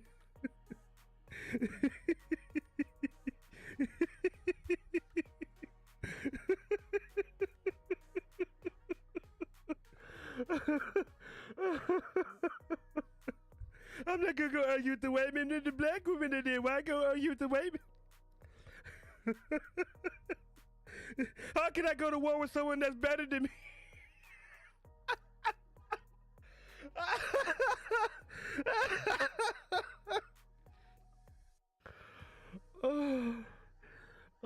Hold on. Asking him. There are millions of subscriber counts to men that are critiquing Oh Passport shit, Bros. I got all of y'all back here. I'm sorry guys. I didn't see any of you guys back here. My bad. I'm sorry. Yeah, I know it's been a long time since I've been on. Hold on. Let me mute myself here in StreamYard. Can one of y'all talk to make sure the audio's coming through okay? Hey, you got to put in the headset, see over. Oh, can you hear me? Not now, but it's some feedback from somebody. Maybe Hold from on, Club hold on. Fortune. Y'all can't hear me in the StreamYard? Yeah, I can hear you in the stream, yo. Oh, okay. So you can hear me, right? Yep. Oh. I was just hearing some feedback from something. I thought it was you. That's but I someone. think No, it's that's someone someone playing in playing the audio through their speaker. That's why. That's where the feedback comes in. Oh, okay. Yeah, my bad. You know, it's been a long time since I used this StreamYard shit. You know, I don't fuck with the StreamYard shit, man. That's all good. StreamYard lit. I don't know. All the features I know. there. I know. I've seen you in StreamYard streams, Gabe. I know you find it to be very lit. Yeah. So I don't have the StreamYard on the stream, but the audio's coming through on stream. So Gabe, I got you. tell me Gabe, where you at, man? Just tell me. Just tell me. Talk. Man, I think, man, I done talked myself blue in the face on this on so many platforms. One, I just think that Obsidian is doing something that no other content creator should follow. Absolutely. He's picking a fight with somebody who is way more connected, somebody who is larger, and somebody who has the ability to affect your YouTube business negatively. I And don't think think that he's so. I don't fully think felt the effects of it. I don't think it's because of her connections. I simply believe is that he took it to a point where she dipped into her reserve, because she did say she spent a lot of money in her savings and she couldn't go into a trip. Oh, yeah. She couldn't go on a trip, on her anniversary trip with her boyfriend, because she had to spend so much money, and she also needed the money from her dad. So it's not a, mommy war banks thing, but it affected her so much that she felt compelled to dip into her savings to pay for the lawyers to deal with this situation. I mean, you have a motive, whether she was able to go on that trip or not, she had it. Yeah, she had it. No, she had it. Obsidian didn't have it. No, Obsidian does not have the reserves in order to deal with this type of issue. And she has it. Now, So Obsidian has mentioned, now, the lawsuit, the legal thing is coming from his woman's side, not really from him. Because his woman is using. Am I correct? Right? Because when you're right. Yeah, because you're absolutely right. Because when I hear the legal matters come up, I hear it between the woman, because she used her picture, and Kim, but not anything with Obsidian. Nah. And look how ridiculous that is.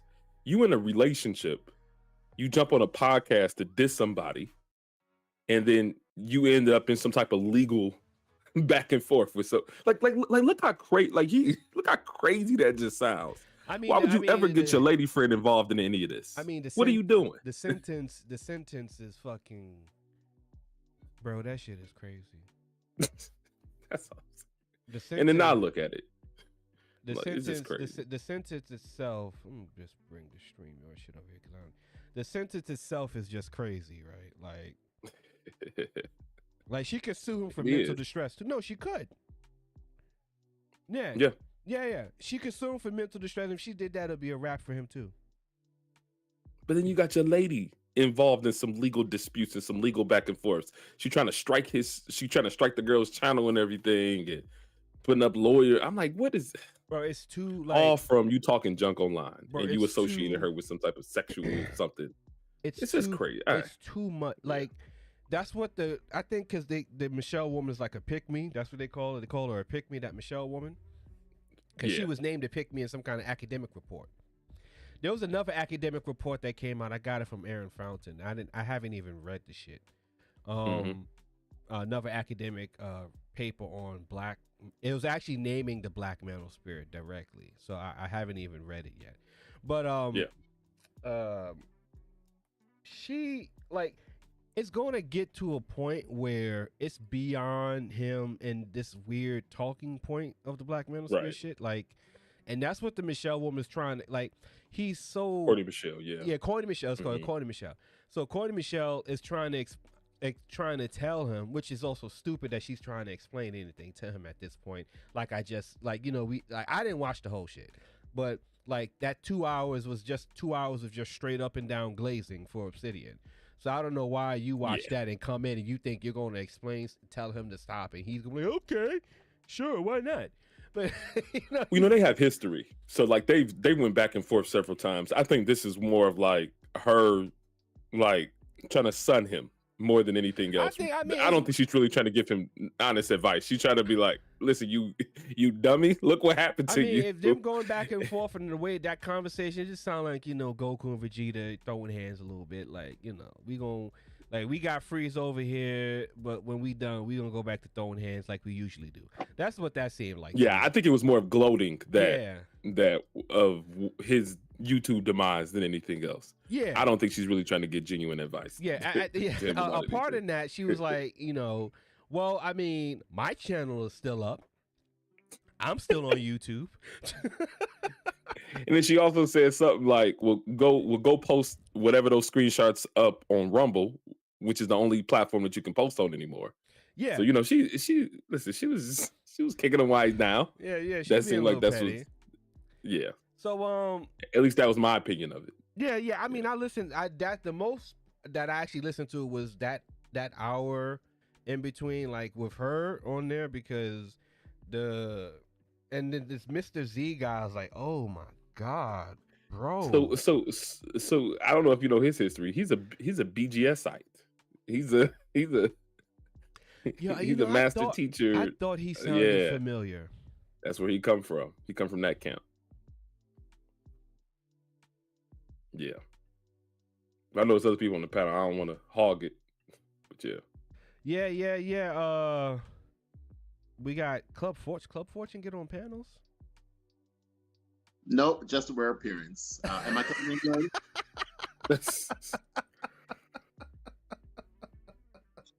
What's up, Club The Fortune? tether has appeared. A wild tether has been Wait, Club Fortune's a tether. Where are you from, Club Fortune? Oh, it says Niger. Niger, okay. Well, my parents are Nigerian. I was actually born here. Okay, so you're like me. You're half.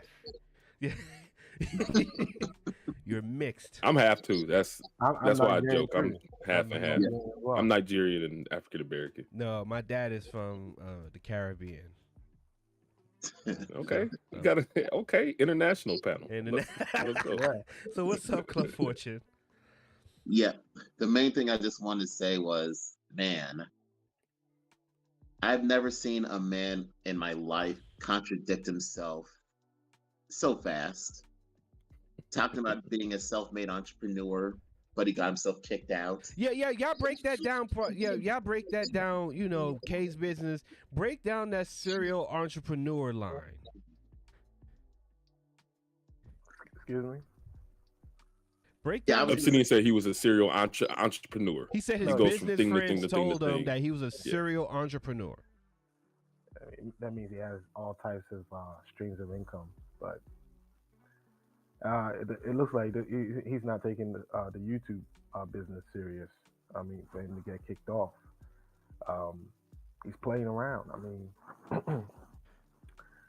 I know there's been several warnings from this chick, but unfortunately, he refused to listen. So, and it seems that YouTube is his only stream of income. That's what I'm hearing. I mean, he doesn't sell. I mean, he's not selling consultations or services, and he's not. Exactly. I haven't So seen an he's not Obsidian T-shirt. He's just running. He does have a #1 book allegedly. That's on Amazon. Nobody's actually interviewing him on major networks. I don't take anything what these old men say on YouTube. I don't care if they call themselves the master teacher. You have PhDs. I mean, come on, man. When does it end? It's Serial entrepreneurs with one YouTube channel. Yeah, on one YouTube channel, exactly. So don't even listen to that. And the crazy thing is, like, you can, like, if you had multiple YouTube channels that were optimized and you had the proper automation schedule, you'll be golden. You have and the thing is, I'm sorry to cut you off. What is he doing outside of YouTube? I don't know. You guys will know better than me. I don't know him. I don't really know. I don't follow these dudes. I just Gabe. Gabe knows. Well, he does that meetup stuff.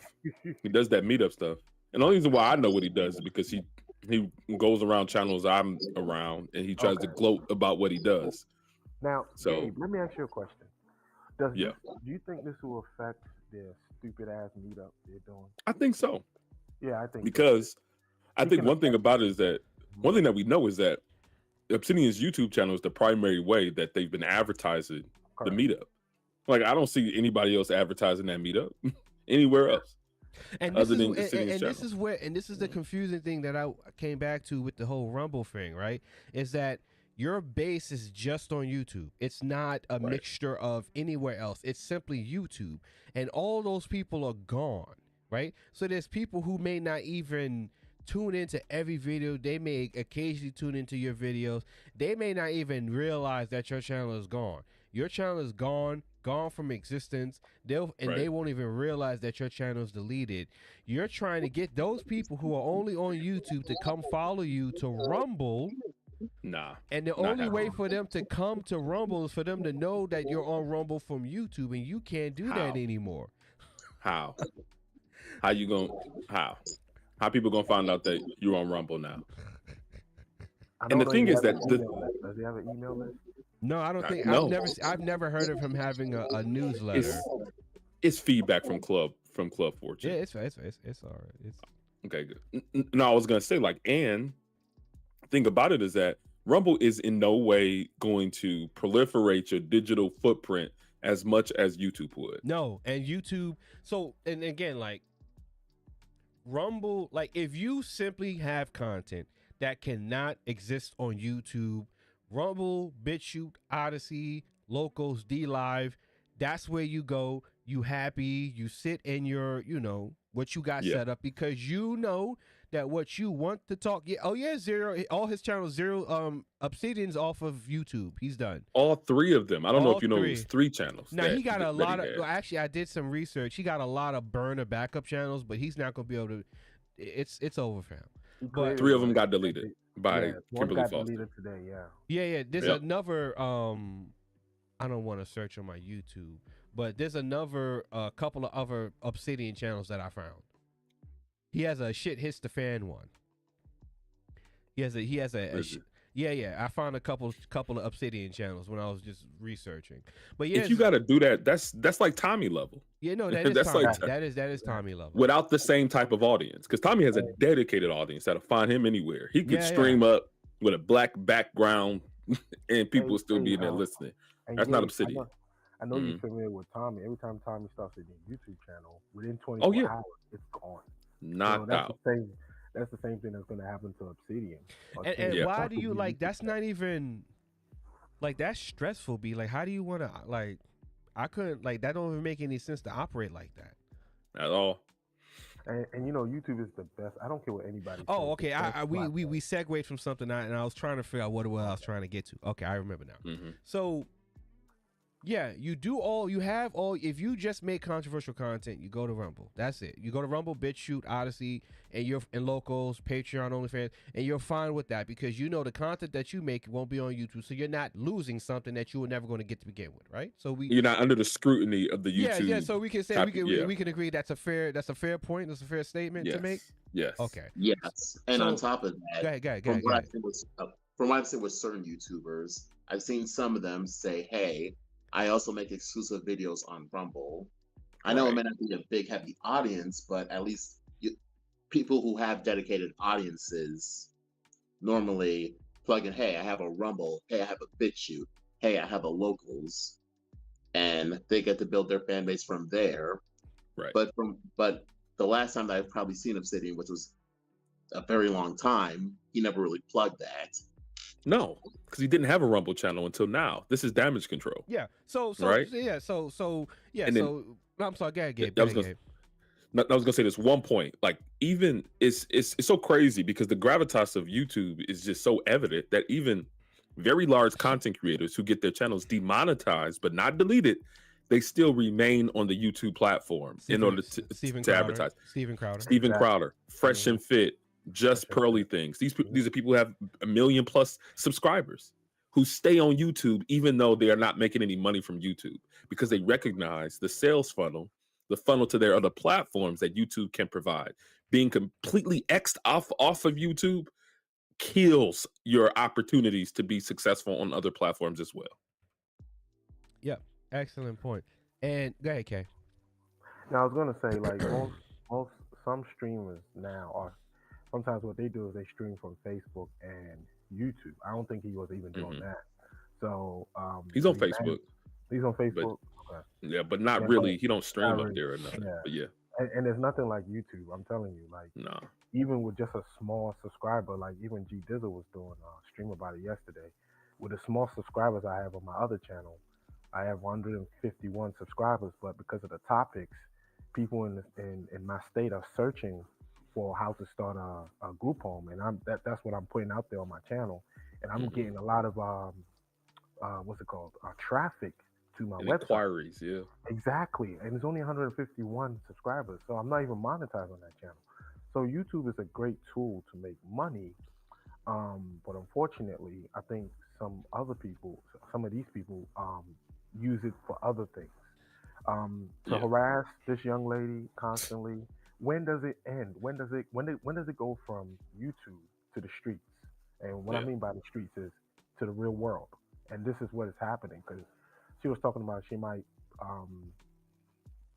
sue him or something like that this evening. Well, she says she has a lawyer on retainer to answer and to deal with any type of issues that come from her side. So it isn't went to the streets. Real? Yeah, exactly. When does it get real? Not even just legal. What about if it was somebody else and they decide to get violent? So as content creators, you just have to know when to stop. Just move on. I mean, come on. But this is Obsidian's MO. He does this.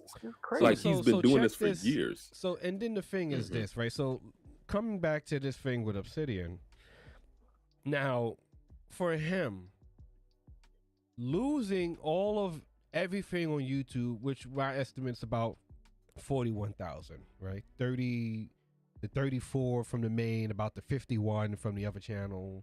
Maybe, I don't know what the third channel is, but it's about 45,000 people, right? You're losing. So most of my beat sales are outside of the manosphere, but my channel is monetized in the YouTube. No, Tony, I actually did see your I actually do see your channel, your music channel pop up on my I'm subscribed to it. Tony Anthem's music channel does pop up on my subscriptions. His music channel with his beats, so that's good stuff. So you're losing your ability to tell people from YouTube, which is Google searchable, to come to your alternative tech platform. And that's the biggest loss. But he even lost multiple monetary streams from just that one channel, because he had, of course, the AdSense. He was getting AdSense on his videos, monetized channel. He was losing those super chats that he was getting monthly, right? He put in hours. I mean, he do 5, 6 hour, 8 hour streams where he's getting super chats, right? All the month of super chats he's lost, because they don't get, once your channel goes away, they do not give you the super chats from the previous month. If your channel gets if you get removed from the AdSense and your channel gets deleted before you get paid, you're not getting that money. It's gone. And not only that, he had memberships on his channel for exclusive content. That's enough. So monthly, there he is. So he's losing 3 additional streams of income from that one channel. So Black Man, what are you doing what you need to do, Black Man? Sorry, 4, because he was probably getting cash apps as well. Those cash apps come from him being live. They don't come from him just being random, in existence. Yeah. So, so like 4 different streams that have come in that have been cut off by the sisterhood, or however they categorize it. Are you doing what you need to do, Black Man? Yeah. I'm doing what I need to do. But you know what the funny thing is? All these men in this so-called red pill, black manosphere bull crap, right? They all married. They all got girlfriends at home. Now, Dr. Thunder, I don't understand. Dr. Thunder was about to get it. I don't really care to hear no, that Super shit. Sly roasted his ass. That's nice. Oh, wait a minute. On Ty City's channel. You got to go to Ty City's channel. Beautiful. Wait, isn't Ty City? That's on his website, right? No. YouTube channel. Yeah, he back on YouTube. Was that today? No, that was last night, I think. That was beautiful. Here, I got the link for you. Oh man, I put it in the back for you. Yeah. Drop the link. Yeah. And this is a whole doctor. He's a whole PhD. He has a wife okay, of so that's 10 why years. Dr. Thunder was talking about it today. Yeah. Okay. Because he popped up. I think was it towards the end, or where was it in the? Oh, that's what he was talking about, because he was talking about the Ty City stream, and he said he was getting jumped, and he was talking about Super Sly. Yes. Correct. So Super Super Sly be So bullying. that is the link right there in the back chat. That's not the right timestamp, but I think it was somewhere around the end. Oh, private chat, man. I done forgot how they. Man, listen, it's been so long, bro. I done forgot how to fucking use this shit. Yeah, man, it's a marathon, man. This concept, this is being covered all throughout, all day long. I was gonna tie this into something else. I don't really have the energy to tie this into something. I'll do that at a later topic. But this is similar to what happened with Leafy is here. But yeah, it was different ramifications. But it was pretty similar actually with Leafy. But we can talk about that at another time. Well, go ahead, Club Fortune, you back? Yeah, I'm back. Am I coming in a little bit better? Yeah. Yes. There we go. You got rid of the Plantronic headset. What wasn't from my headset? It was from a different phone. But there's a Logitech boy. Yeah. Okay. But the main thing that kind of blew my mind was, I'm not sure if you guys mentioned this while I was gone, but Obsidian nearly got his channel deleted back in 2016, and he mentioned, bring back. I'm going to bring my 2016 content back to Rumble, and I'm like, what? That was the same content that nearly got you deleted. The only reason why you didn't get deleted was because YouTube was a little bit more lax, and technically it was a false flag if we want to go into semantics. But the second time that he did it, he was literally on this woman, literally harassing her, and pretty much allowing her to use YouTube TOS. And to your point, Kay, he's an old dude with a girlfriend, so it never really made sense to me why he went so hard at women that he doesn't know, that he's not sleeping with, not getting no money with. But then again, he committed seppuku on himself. I mean, he's talking about something he intellectually dog. It's for the talking point's sake, intellectually dog walk. There is no spoils of this war. That David Carroll corny shit. and you're not gaining anything here. You're losing, and we all can see it. this Black It's right in Manosphere front of is not even a non-profit or organization that you put Nah. on your back and you fight for, and there's some No. benefits after. It's nothing. I mean, And the thing, like, I don't really, I don't understand. I got so tired, like, because I deleted those streams because I'm like, okay, I'm giving away way too much fucking information right here. I'm just gonna delete them shits.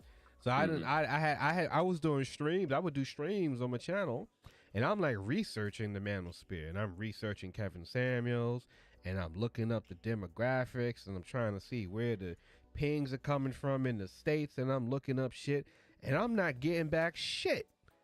I look up Kevin Samuels, I can look and trace back some of the data and information from Kevin Samuels, but I'm looking up the Black Manosphere, I'm not getting shit. I'm just like, you don't see shit when you look this shit up. You're looking on Google, you're trying to search trends, you're trying to search keywords, hashtags. You can't find shit on what these guys are saying exists, and it's running strong. But what they're doing on YouTube, so that's why I said I'm not even dabbling in this shit no more because it don't make any sense. It ain't nothing there really outside of the streams on YouTube. Nothing.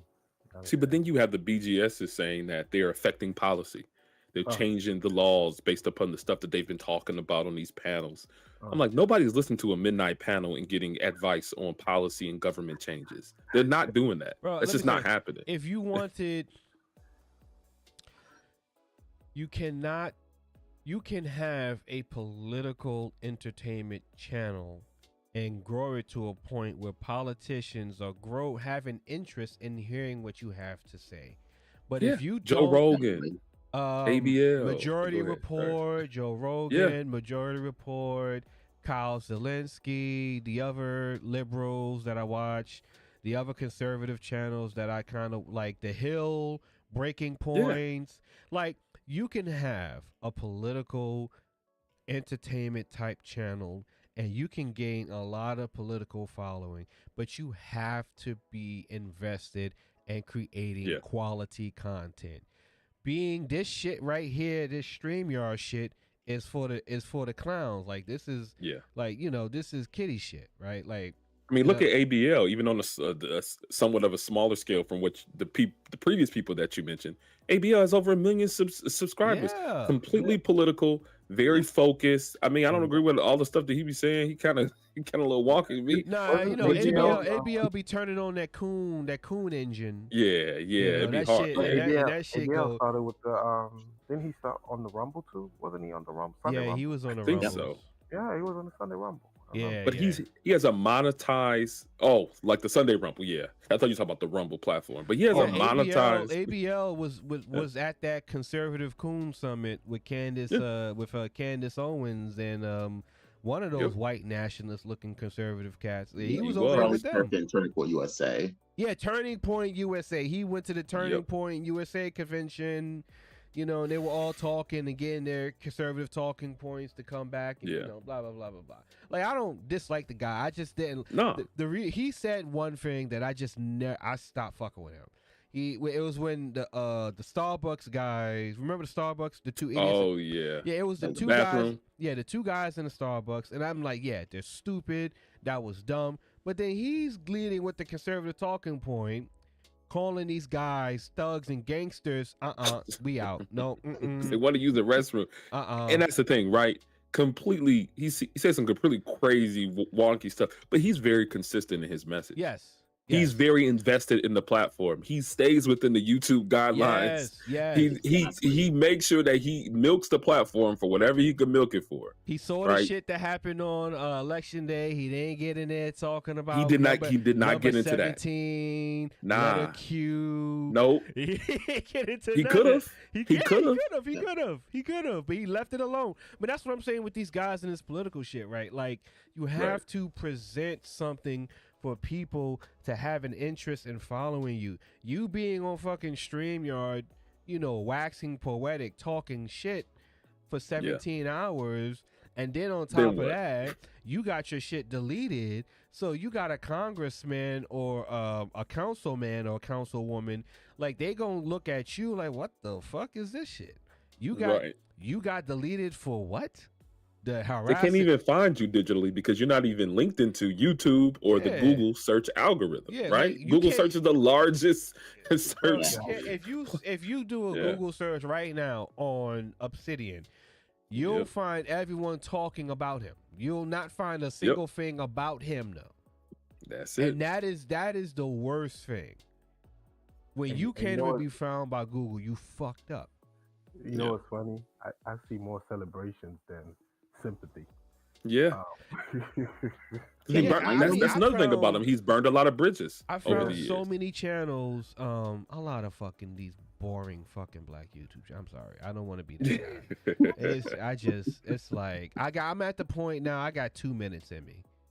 Like the only reason why I was listening to this Dr. Thunder thing because I was going to talk about it. But I got about 2 minutes. It was a hard listen. Yeah, it's oh my Lord, B. It is rough on my ears these days. I got about 2 minutes in me, boy, and to hear what you talking about, and I gotta go. But yeah, you find a lot of those channels. Like I ran into that Leonard guy. What is it, Leonard? Leonard Roy, Roy, what is his name? Leonard Leroy. Yeah, the light skinned guy. Like I found his channel. Like I just found him. Listen, we were out of there in 30. But you find a lot of these channels just talking about him, and not anybody like, man, they got him. The only real channel that kind of was like, oh, we gotta figure everything. I want to talk to you. Was Dr. Thunder, and it was like a 2 hour. It was the Sir Crow guy kind of was just trying to get content off of him, but the Dr. Thunder video was the only one that was kind of like a 2 hour glaze session. See, but think about all of the channels or content creators who he previously was associated with. Oh, like the Bernard Rileys. Game Changer did a couple of videos did 2 streams laughing at him, I believe, right? Pretty much. Game Changer. Bernard Riley doesn't associate with him anymore. O'Shea doesn't really associate with him from a content creation perspective. Angry Man doesn't associate with him. I mean, other larger content creators, other than Dr. nobody's really coming to his aid. No. Where if you had a pre-established or had maintained those relationships, then I think that he would have way more support and people would be pushing him way more. Not only that, you have attorneys. I think they have a lead attorney that will probably fight on his behalf or something like that. Lead attorney, and that's crazy. Lead attorney not touching this. Exactly. See, but lead attorney was at the last conclave. Because if lead attorney is an attorney, he know it's a dunzo for. It's a done deal. Yeah. Yeah, it's done. It's not. I'm sure he reached out to him. For I know he reached out to him. And lead attorney. He did. Yeah, he had to have reached out to lead attorney. What about the other attorney? Dennis Sperling. Yeah. Listen, I don't know. He might. If you're an attorney, if you're an attorney, and you seeing the receipts, just go sit down. Just go sit down, and stop talking about her. Man, both of them are. Listen, the lead attorney is live right now talking about divorce attorney reacts to somebody got divorced. Yeah, that's it. And then, he ain't talking about Dennis that shit. Sperling is live too. He's red flagging relationships, recognizing crazy. Nobody is talking about this shit, bro. Listen, talking bro, about YouTube, because that YouTube is more important than defending a crash dummy. They're live right now. Both people you just mentioned. Ain't nobody like Obsidian is literally the only person that's getting dusted away in the snap, and everybody's like, damn. He really I'm looking at community tabs. They don't mention them. Gabe followed. Nobody got his Rumble in there. Gabe got the. I need a burner account and follow all the shit that Gabe fucking followed. I'm not even following them. I'm just searching them on. I'm just searching on YouTube. I'm like, I saw something Gabe did yesterday. That latest chat. He was what did Gabe do? What you mean? Man, you sent the super chat. You were like, he got your face on Rumble. Oh yeah, that's what it is.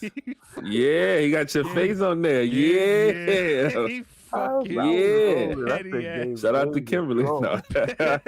it was just for fun. She ain't even. I don't even think she read it. He fucking. She ain't listening to that. He fucking. I was like, you gotta. I was like, you spun the block. You gotta bend the block now. You gotta bend it. You gotta bend it by going over Bend it, you gotta bend it like Beckham, right? No, I think Bend that's it. Yeah. She said, I'm Nah, not she even ain't. going over She ain't Bro, thinking she nothing wasn't about even that. reading the. Bro, she wasn't even wrong. reading the fucking chat, man. That's Nah, it. she's not a streamer. No, she's not a streamer. No, she's not a streamer, but it's okay. You know, it's all right. You know, we count it. If she needs some help, she can talk to the technician. I get you straight. So, fellas, where does this end? What happens to this? Where does it end? It's already over. We just this is the epilogue. I mean, the game's been over. The only thing that's just needed is just, it's like a nightclub. Just the bouncer to just literally physically throw them out. The party's been over. Yeah, I mean, I'm sorry. Go ahead, club. So they all now transition into Passport Bro. That's what I don't want to hear about no more. I'm so tired. I don't. I was gonna say that I do think that people will be less inclined to do Obsidian like content. Yeah, BFF, the black female effery. Like I think they'll be less inclined to do that.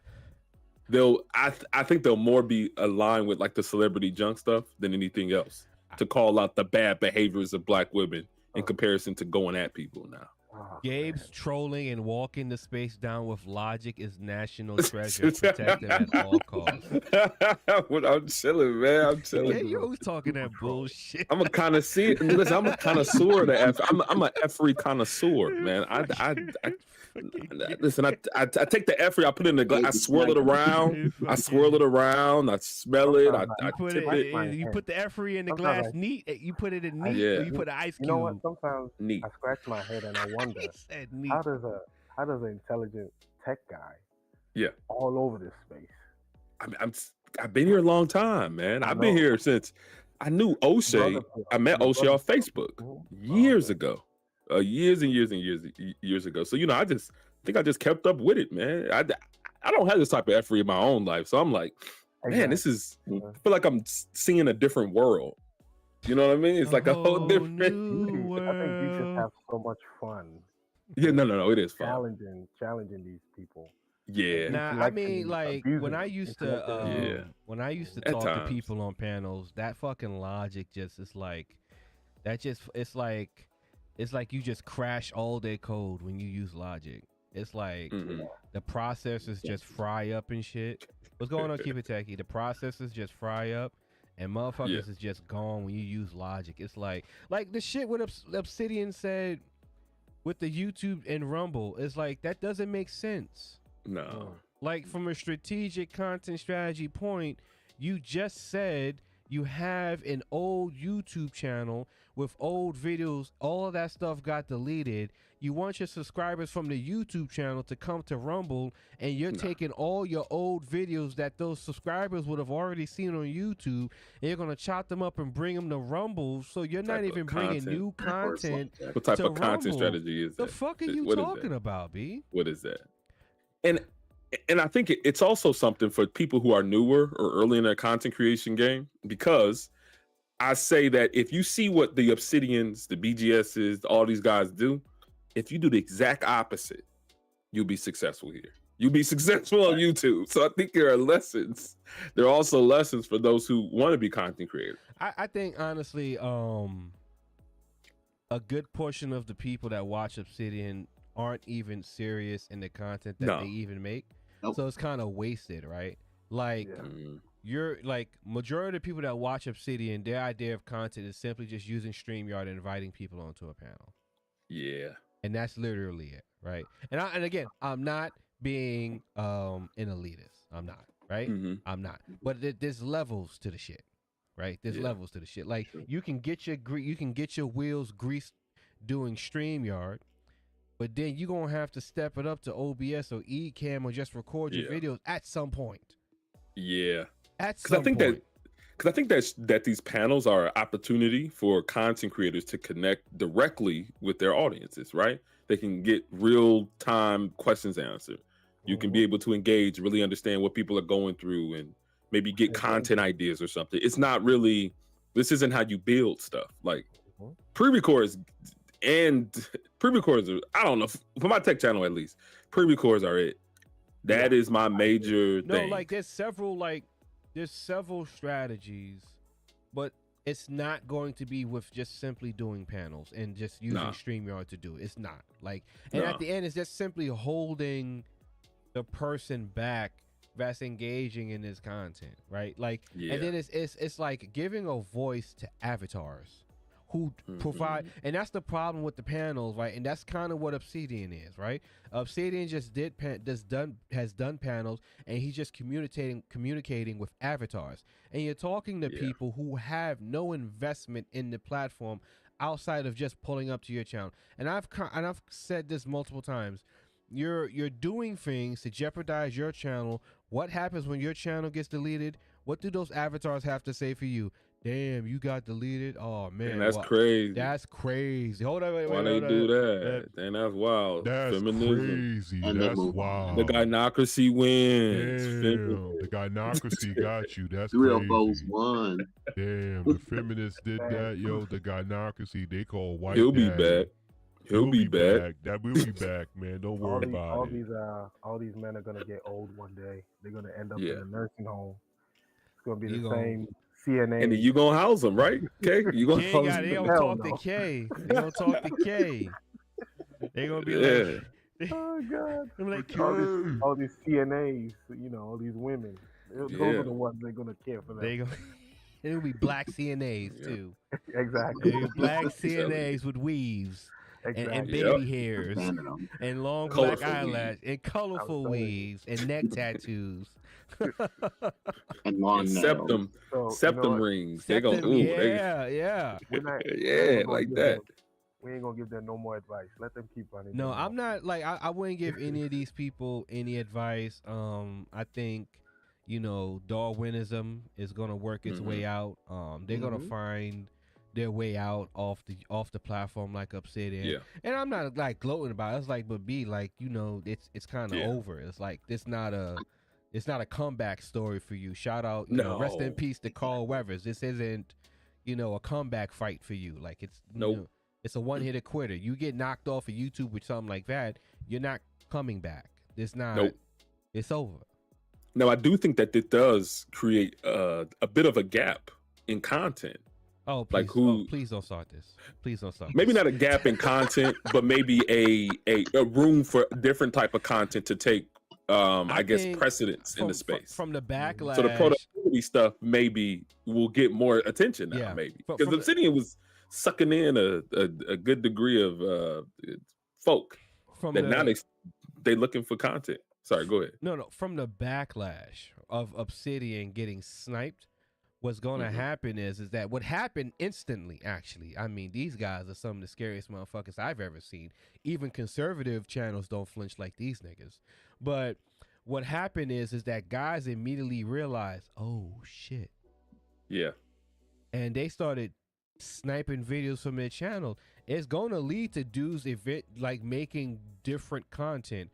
And if not just segueing completely away from targeting people. Like, they may still talk about this shit, but they're not simply just going to target people. And you can't just they're going to do it subliminally. Yeah, like you're not going to they're not going to just narrow in and zero in on people, because you can make your channel liable to end up like Obsidian. So it's going to change the constant like harping directly on one person. See, but that's what they used to do. They used to harp directly on Crystal and Kerrison. Used to harp directly on Cynthia G.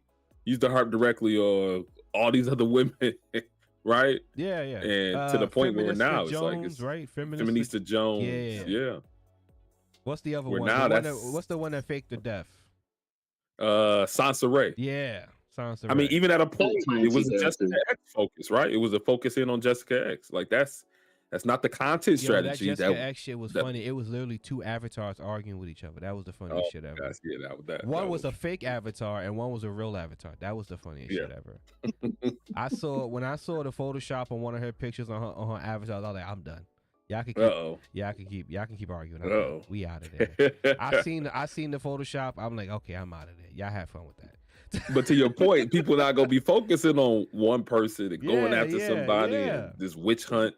I don't seem to be the move. No, they're gonna move. Guys are gonna move away from that because they realize now that, I mean, I don't know why they never realized it, but they realize now that you put your channel in liability to get flagged and terminated. Yeah. So no more black BFF. Yeah, I mean, the thing with YouTube is, right, is like you can stream in 4K, you can make 8K videos, you can do all kind of cool, dope shit, entertaining shit on this platform. But why do you like K going like this? Like, I break this shit down and I itemize this shit. I did this on Super Slide channel.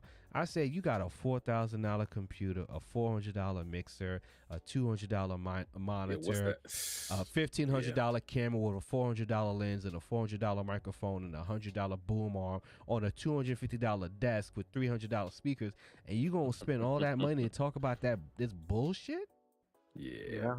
Like, just count that money and add that shit up. That's wild, nigga. You sitting in front of 10 grand and you talking about this bullshit, collecting super chats and cash apps. You'll never recoup on that investment. No, that shit is fucking crazy. Like, that's sometimes, like, that's the one thing, like, some of these cats would just sit down one day, like, and get out of your ego and your arrogance and your delusion and your echo space, and just sit down and just look at what the fuck is in front of you. You gonna waste all of this money to go live and just talk about dumb shit and and put yourself in a liability to have your channel deleted. Like, they want better audio so that they can get their ish off on Keisha. No, they want better audio so they can scream over people. Like, turn the gain up. Yeah, like, soundboard. I want sound effects. Where now StreamYard's already, you could just import those. Yeah, you don't even need a soundboard I anymore. consulted with people, and people asked me how could they yell over people. Oh my god! I consulted people, and I said, look, man, all you got to do is turn the compressor off, zero out your noise gate, turn your gain up. Niggas is on Bluetooth headset and Plantronics headsets. StreamYard balances the audio. The louder, clearer signal's gonna go through. You'll win every time. That's it. All you gotta it's the compensator. No, the compressor. You turn off the compressor, turn off the noise gate, you're good to go. That's it. I got the Elgato. I have Elgato Wave. Was it the Wave 2? Yeah, the Wave 2. Comes with the software. Yeah, it comes to zero everything out on the software. Boost the gain over 50, and remove the noise gate, and you gonna yell out. You gonna out yell everybody. It don't matter if they put the mic down their throat. It don't matter. Just like this. Just like this. Just like this. That's it. It's over. That's it. It don't matter where clicked you at. one button, and that was it. You click that one button, that one setting that turns all that shit on. That's it. And there's no one that's panel stomping you. Nobody. That's over. Yo, quick question. Yes. Back then, he used to do a lot of tutorials, man, on different equipment and stuff. You don't do that anymore, man. What's going on? I mean, okay, so the equipment stuff, I mean, it's like tech reviews, right? Okay. It's to do equipment content, you have to like either get the equipment or be in a position where you show the equipment. Right? So to do tutorial, it'll be easier to do tutorials because I don't have to keep buying equipment, right? Because I can just do the tutorial and show you with what I have so you can learn to do it with what you have, right? So it's better to do tutorials like that instead of like different equipment, because I'm not going to sit here. Like, I wouldn't even be talking about none of this shit if I was in a position to be buying a Canon EOS R, a Sony A7 IV, you know what I'm saying? Like the Rode Podcaster 2 Pro, like all that of it, and just be buying all that shit to be showing y'all. I don't even be talking about this fucking bullshit. I won't even see me. You won't even see that nigga thumbnail on my channel, right? So I will get into tutorials, but you know, it's just, you know, it's a peace, Gabe. You know, it's just a process with tutorials. Like, you don't want to get caught up with tutorials, and then you have to keep buying tech to do more tutorials. And then it's like, I'll do tutorials on OBS, and then I have a Go XLR, but I don't use voice meter anymore. So there's a voice meter niche, but I don't use voice meter anymore. I got tired of voice meter, and I just use Go XLR. Right, but Go XLR, the company that made the Go XLR, is out of business. They're not making the device anymore, so there's not any new tutorials to make on the Go XLR. See what I'm saying? So yeah. Yeah, that was some good stuff, man, that you did back then. But you know what it is? I like talking about this stuff with the social media and content and things, because this is kind of more like I can always constantly talk about these topics. I got a little sidetracked with this one because I just wanted to talk about it, because if I didn't talk about it tonight, I probably just done something else. Yeah, I wanted to talk about it. I just done something, going to sleep and You should go watch that Dr. Thunder and Super Sly. I have it queued. Oh my God, I have it queued up right here, and I've been fast forward. Super Sly's a bully. Where's Super Sly? Go tell Super Sly. I don't even say he's a bully, man. He was surgical. Nah, but Super Sly take that marriage shit seriously, and from his perspective, I understand where he's coming from. I'm a married man myself. Yeah, you take that marriage shit serious, and you got guys that's like, 16 years in marriage. Yeah, you on here talking about black women. Yeah, like it don't make sense. You know what I'm saying? Like, and you old too. You know what I'm saying? Like, old, and you're a doctor. And yeah. I don't understand. You know what I'm saying? You old, so you old, and you talking about this shit. Like, it don't make sense. You know what I'm saying? Jeez. It's weird. If you're not on YouTube talking about your music or how to like. That's what I'm saying. Like, you have I'm sorry, Club. You was about to say something. No, I was gonna say. Oh, I'm sorry.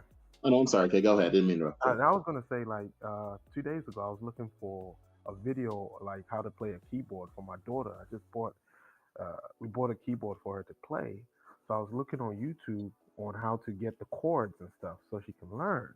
He can be doing stuff like that, man. Oh, you can also go to TikTok. You might find a quicker video on TikTok too. Oh, okay. Yeah. Go on TikTok. Sometimes TikTok is better for like short, quicker videos, and the searching on TikTok is a little strange, but go ahead, Club Fortune. Yeah, the thing that I was gonna say, the biggest thing with a lot of these manosphere content creators, or even in general creators in general, a lot of them operate on bad optics. Yeah. They literally have a slam dunk opportunity. I'll use a football reference real quickly. Since you are a Ravens fan, Kay, it's like they have a slam dunk opportunity, an easy bag. They have an open pass to like Lamar passing to Zay Flowers, and he's wide open. Instead of doing it like that, they'd rather go for the complicated stuff, the short, jagged little thrill. Yeah. Than to run the ball. Instead of throwing to the under, you're throwing into deep coverage. Instead of throwing to the under to get the first down, you're throwing into deep coverage to get the touchdown. Mm-hmm. You know Exactly. Yeah. They have no comprehension. I'm sorry, go ahead. Yeah, they literally throw into triple coverage. They don't understand that content like this has a short shelf life. They don't understand that a lot of that base is messed up. I'm trying to keep it clean. Mm-hmm. Or even like in Obsidian's case, he went through this the first time and he failed to learn and adapt and adjust the second time. Oh, that's because his main opposition is a higher fish on YouTube. She has 200K subscribers. Yeah, that's she true. has a dedicated audience, and she's smart. Exactly, and on top of that, she may have enough of an audience to kill it in Rumble or Daily Motion or BitChute.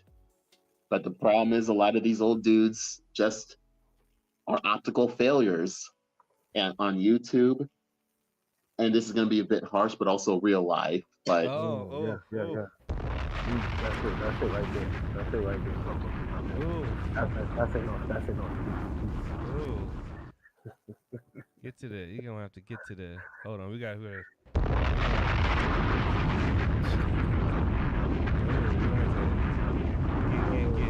to the chopper on that one. Yeah, man. Glow saucy, please. That's enough. And, That's and, enough, and, my, and only missed a warning shot. That's why I had to fall back. I had to fall back. that's enough, my brother. I read that, please. That's enough. No, but it's like I tried. And when I really was on panels talking to people, I was trying like this. I don't want to be that guy, right? But the shit that's been going on, I have literally been trying to tell dudes when I was on these panels talking for years. Correct. Like, the optics are bad. You cannot beat the optics. Optics are important. Optics will be the reason why you actually get politicians interested. You have to grow the space out to gain more connecting points to grow the space.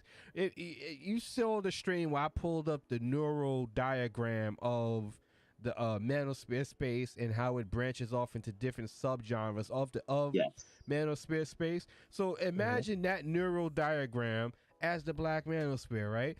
And you just have this big fucking blob that just covers the female fuckery, and then you just have the passport, and you have this little bit over here with tech, right? With IT, not tech, just IT guys, right?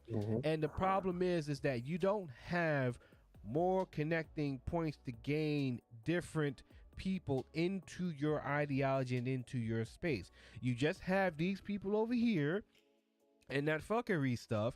That is a low value audience because those are people that you can't market anything to because their buying tendencies is all over the fucking place and you can't advertise shit to them. That's why most of these creators over here, they get their AdSense, and the majority of what these creators gain from monetary value is cash apps and super chats donations. Yep. And then you have the passport guys over here, and those channels are just like the female fuckery channels. Those channels are on a 50-50 skating on thin ice majority of the time. And then you have the tech IT guys over here, right? And then they intersect with all of these channels. If you're not focusing on branching out and talking about different kinds of content to gain different viewers, what happens is what happens with Obsidian. You lose a channel, you're trying to gain your followers back, but you're just trying to gain the same people back from another guy's channel that you lost on your main channel, B. You don't have people who were interested in cars, who were interested in technology, photography, videography, sports, cameras, finance, farming, gardening, truck driving. Like, you don't have those different genres of people in your base. You just have guys that want to hear you, broke motherfuckers, hear you make fun of black women. Because even when you used to have those big money donations, you lost those people back in 2018. Yep. Because you flipped and turned your back on them. Wow. Now, yeah, I remember that. Remember, I remember he used to get like 200-300 super chat. Remember, he used to get them big donations. Yep. I remember. Yeah, I remember that. I was around enough to see that much. I remember he used to get those big donations, but he flipped and turned his back on them. He beats with a lot of people. No, he turned his back so many times on his audience, and as a creator, you can't operate like that. You cannot turn your back on your audience. You can't argue with your audience. You can't threaten with your audience. Like, you can't tell your audience you're going to take their wrenches. You can't take their wrenches and give it back. You can't stop the stream because you want Cash App donation. You can't tell you can't tell your audience they can't go there because you don't like this. Like, you can't do that. Exactly. The YouTube clout chase game, from what I've seen, flip floppers don't last long. And if they have heat, it's pretty much like a stick on a match. It's going to extinguish real quick. Yeah, it's not like they get heat, like, and they can't get rid of it. Like, instead of like Leafy, right? Like the Leafy guy. Leafy was making the content cops on this Pokemon chick, right? And it was so salacious that he put himself in the crosshairs of trust and safety in the community guidelines, right? Because he just kept hammering away. You keep hammering away, and you've done it. And you got to 5 million, 5.7 million fucking subscribers, and you just kept doing it because you thought you were unfuckwittable, and one day you woke up and you lost 5.7 million subscribers, nigga. You out of here. You And started. on top of, I'm sorry, go ahead. Let me And interrupt he put a second channel up, and they got that shit the fuck up out of there too. In record time. You couldn't even come back. You done. Where Leafy? Leafy over there on Storyblocks.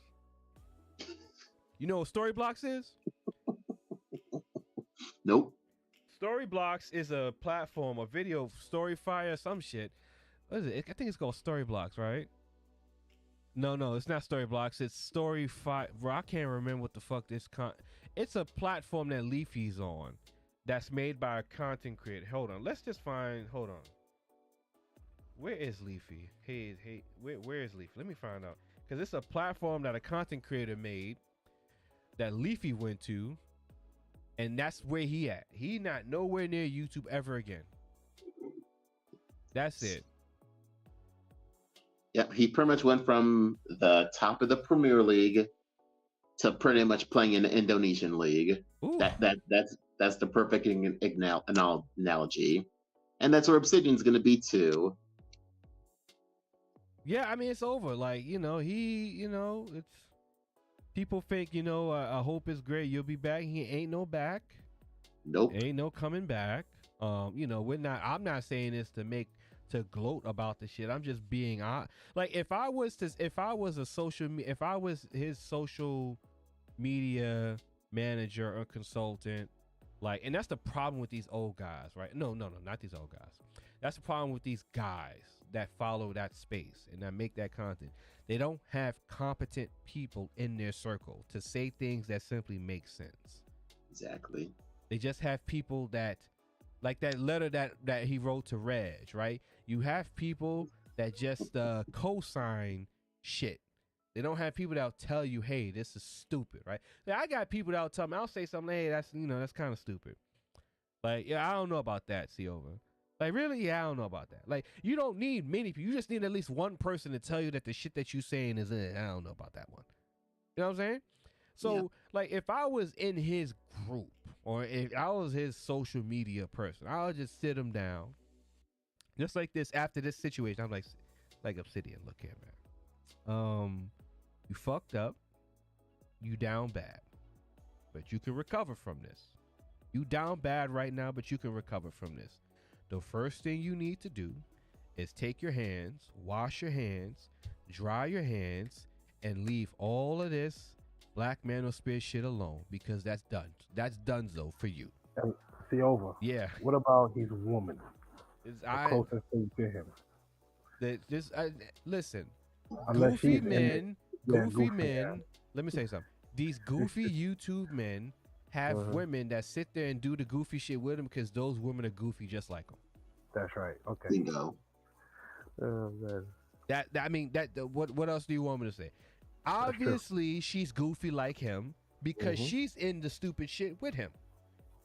Because if she was smart, she would have never sent any type of legal notice to the woman about the fucking picture and left the shit alone. Because outside of that picture, don't no one know who you are outside of Obsidian talking to you on his YouTube channel. You could have just left the shit alone.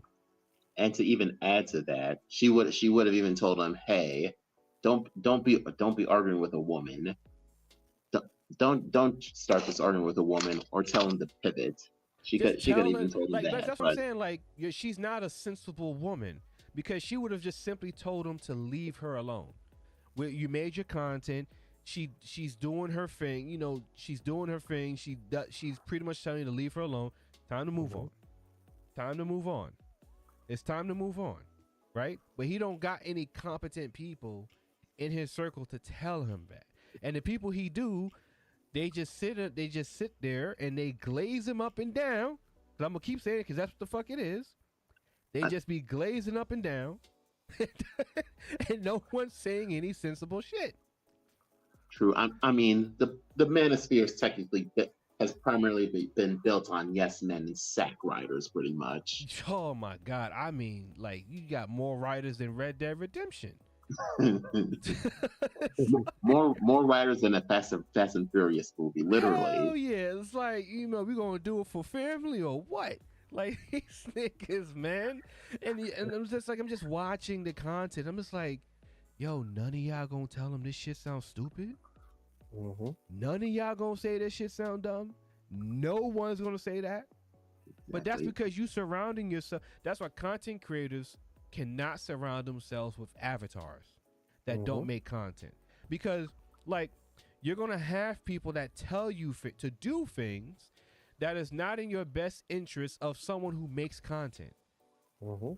Because the content, like, I'm not going to tell you to constantly harass a fucking person, because I know eventually that could, because I watch all, I mean, I can't explain, I don't know how much I can explain this shit to people. I watch a lot of shit on YouTube and the internet.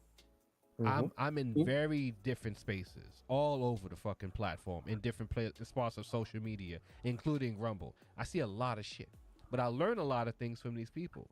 I wouldn't tell you to do something that I know can get your channel jammed the fuck up. Like, to make this whole manosphere shit make sense for you, have you guys ever seen the map of the observable universe?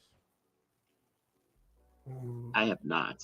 So if you looked up a picture, so if you looked up a video and seen a picture of the observable universe, it's like a big dome. It's like a circular elliptical dome or whatever, right?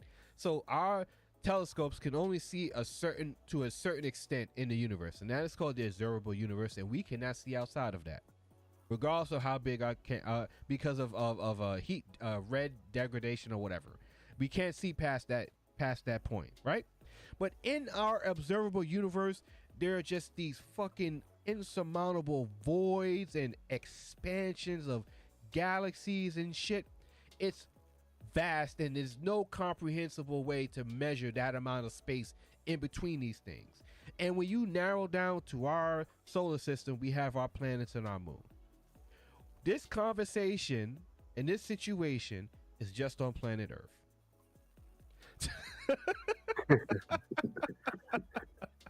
The internet, that's it, is the observable universe, and then there's beyond that.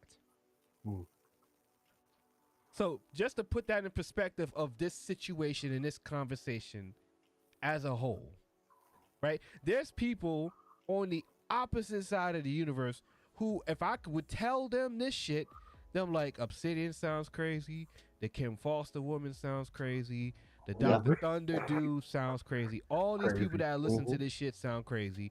What are you talking about? Just to put everything in perspective.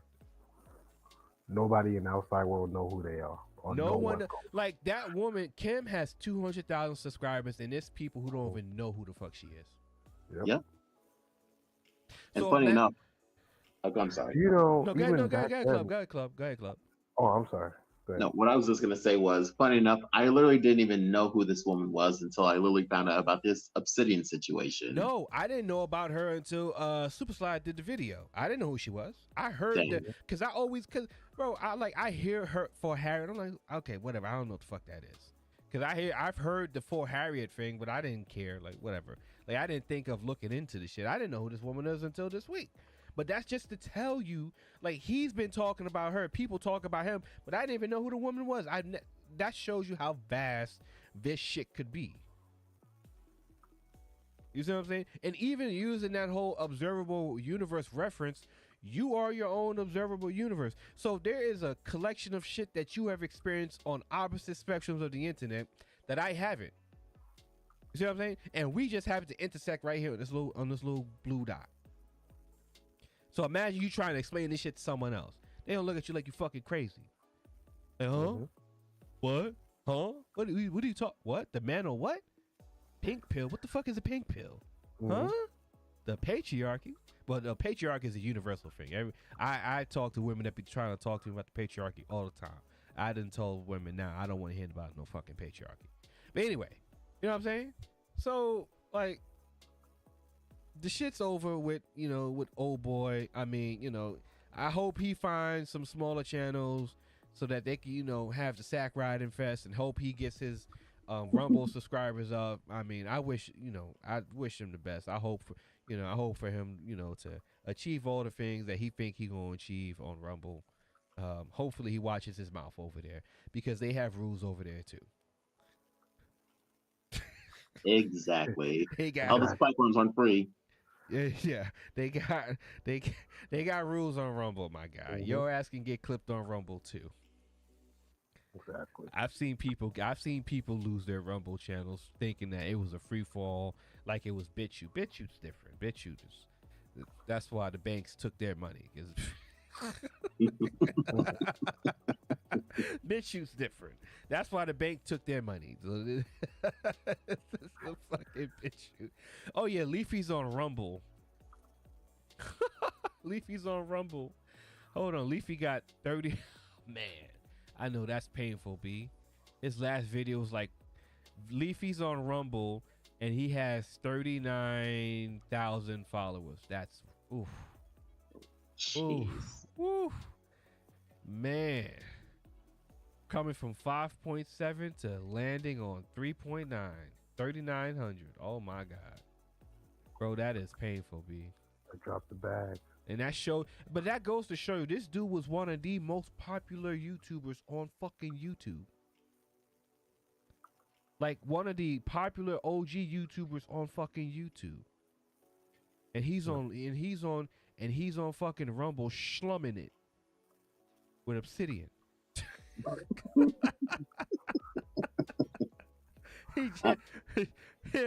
He's slumming it over there with Megan Kelly. Hey everyone, I'm Megan. Megan Kelly, fucking salty cracker over there. He just slumming it with these guys, man. Slumming it with his black twin. Leafy is the white Obsidian.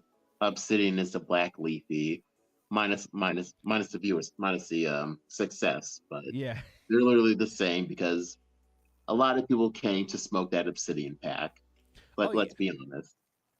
Yeah, a lot of people have been smoking that Obsidian. I mean, that people been smoking that Obsidian pack. I had to use my inhaler because I was getting secondhand smoke from everyone smoking that fucking Obsidian pack.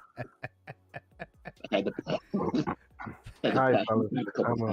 All right. I'm gonna drop off. Okay, Kate, man. It's been a pleasure, man. Thanks for joining me, man. No problem. It's always good to be on your panel. We'll see you, business. Okay. All right, Club 14. We'll Yeah, talk man. later. All right, guys. Peace. And see, Ova, I'm not going to hold up too much of your time too, but I definitely want to say thank you for your great videos.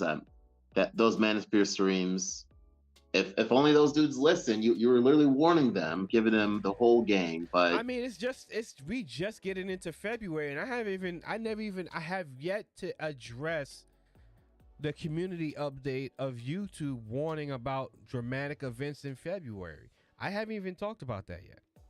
Who? You didn't see my community post? Actually, I have not. Let me go. I had a community post. I'll read it. So YouTube made an update to their inappropriate content policy in February 2024, to address a sensitive event. Is an unforeseen event or development that creates significant risk to Google's ability to provide high quality, relevant information and ground truth, and reduce insensitivity or exploitative content and prominent and monetized features. During a sensitive event, we may take a variety of actions to address these risks. Examples of sensitive events include events with significant social, cultural, or political impact, such as civil emergencies, natural disasters, public health emergencies, terrorism and related activities, conflict, or mass acts of violence. So why would YouTube make that kind of update?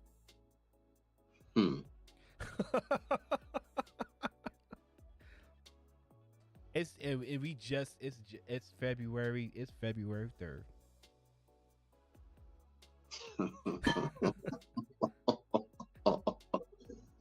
That means if something happened in those guidelines, you better watch your fucking mouth about it. That's what that means. You better watch your mouth about it. So yeah, we're just getting started this year. And I will just be here for it, watching from the fence, eating on that popcorn. Absolutely, man. Absolutely, man. And I'm gonna go and drop off, and you have yourself a good night, Sioba. All right, thank you, man. You too, man. Oh my goodness. Y'all got me to drop the damn StreamYard link. Man, I'm gonna leave the snakes up there. Y'all got me to drop the damn StreamYard link. Shit. I know Gabe is always good for a good old Obsidian smoke fest. Oh man. I'm kind of done with this Dr. Thunder shit. I don't want to hear no more about this. Hold on, let me see something. Feminist. That is what this person is. That's who she is. She's going to frame things in a egalitarian way. No. She's a gynocrat, if you want to be accurate, a matriarch if you want to be, kind and generous with the language. I want us to be careful. I agreed to not engage with this person, right? I agree with everyone that said that we are not going to engage with this person. Man, y'all niggas is tripping, man. Y'all keep playing with this woman. This woman gonna have your channel up on the Barbie, getting smoked with some sausages and pineapple. Y'all better leave this girl alone, man. Leave this woman alone. Go find something else better to talk about. It's over with trying to argue with these women like that. Not to put fear about the whole, comment, but just leave. Find something productive to talk about, B. A lot of these guys are gonna have to find something productive to talk about, man, because you're not gonna be able to be on here and just harassing people like this going forward into 2024. YouTube's been making changes. YouTube is researching. The Department of Homeland Security is researching. The government is researching. They're finding ways to understand spaces like that and to put an end to the shit, the harassment, the toxic behaviors, this guy just sounds unhinged. And ending out, the brother that was on a little bit earlier. He sounds like he's talking about fucking Darth Vader. The fuck? Listen, man. I want people, like what I was saying to Kay and to the guys on the panel, man. The machine never sleeps, man. It's like, y'all got all this, y'all buy all this nice equipment. Like Dr. Thunder got the keyboard and the Shure mic. Like, he a musician. He got the camera, the nice camera. He got the big screen. Like, you got a nice setup, man. And you talking about this dumb shit with this fucking guy, man? Like, come on, B. Like, you could really be providing some value to people. And that's the one thing that these guys just forget. Like, you could really be providing value with your content, with the things that you put in to make the content, and you just choose to just make this nonsense. and then to defend it when it's obvious it's not meant for the long term. And it's just like Randon says, you can't try to make it make sense. And I just can't. I'm not going to be able to make it make sense because it's never made sense to me. And it never will. Like, you cannot be on YouTube operating in a mindset where you just get your shit deleted and you think that's a way to operate. Like, there's no way. You cannot operate like that on YouTube. It is not worth your time and effort to put so much time and effort into the equipment, into the way you make your content, to simply let your content get deleted because you don't know when to stop. Don't waste your time on YouTube doing this shit, man. It's a waste, man. Find something to do to be productive.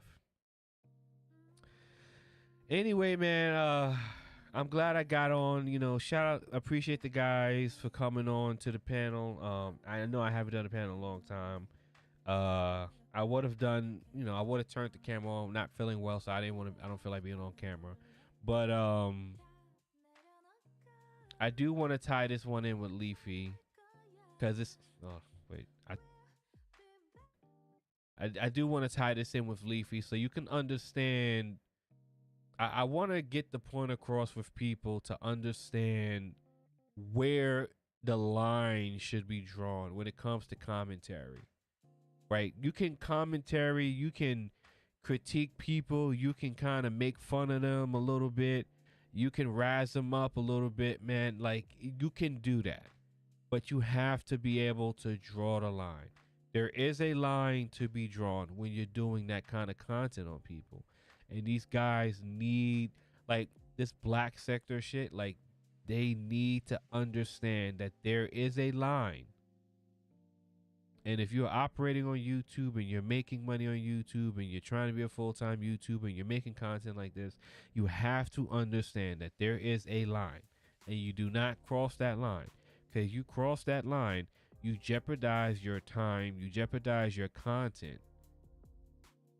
And don't waste your time and don't waste your content because you don't understand when to stop. So anyway, guys, catch you guys in the next one. Peace. I'm out.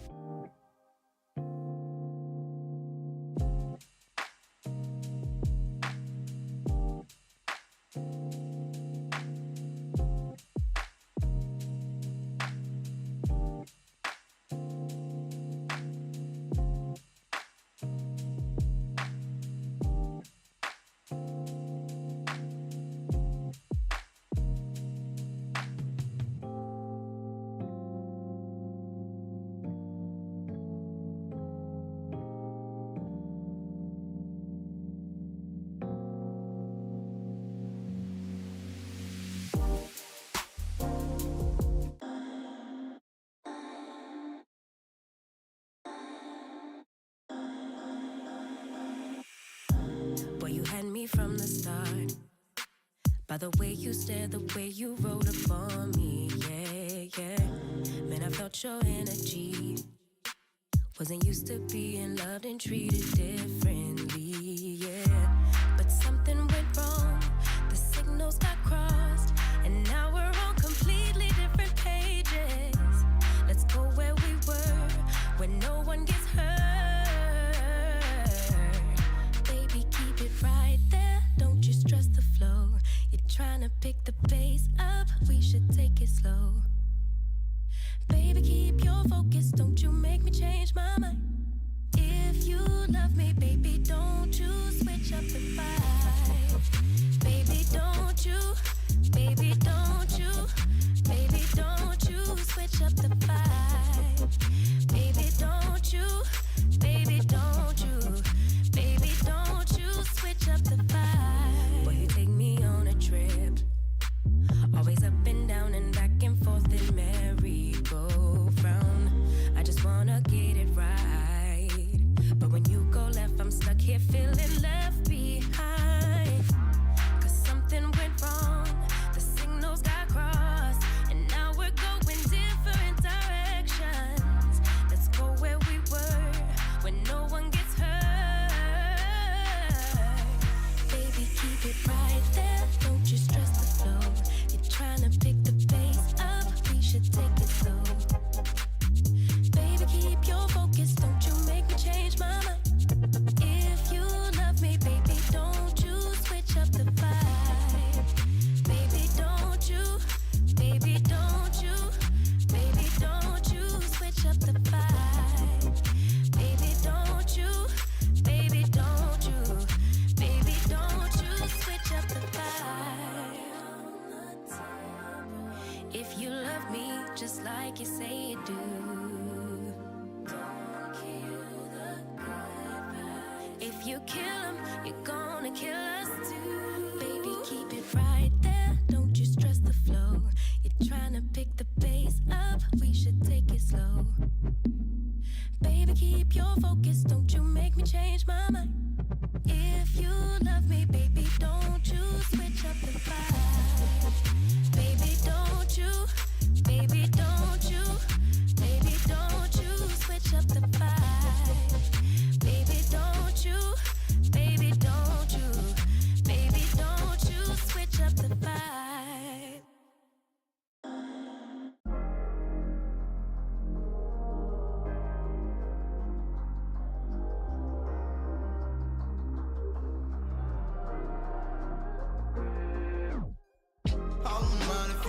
listen that much. But some of y'all don't listen at all. The same shit they be pushing your buttons. Got a grown man having withdrawals. I don't mind if you don't listen that much. Yo, I just mind what you say for the crowd. Cause some of y'all don't listen at all. Some of y'all don't answer that call. Realize the movie that I was watching, it's the end of the world. Illuminati is coming. Gather the boys and girls and watches it all unfurls. They clutching at all their pearls and no one asking for guidance. Stimulus check, won't you cash app that? I got niggas and they said that respect they black. Politicians and they said don't know how to act. That's why we sitting on the wrong track. Back to the long track. And it's okay to be rich. My mama always told me I was destined for greatness. But my mama also, she told me take care of the kids and everybody around the world that can't fight for it. So it's a Kuna Matata,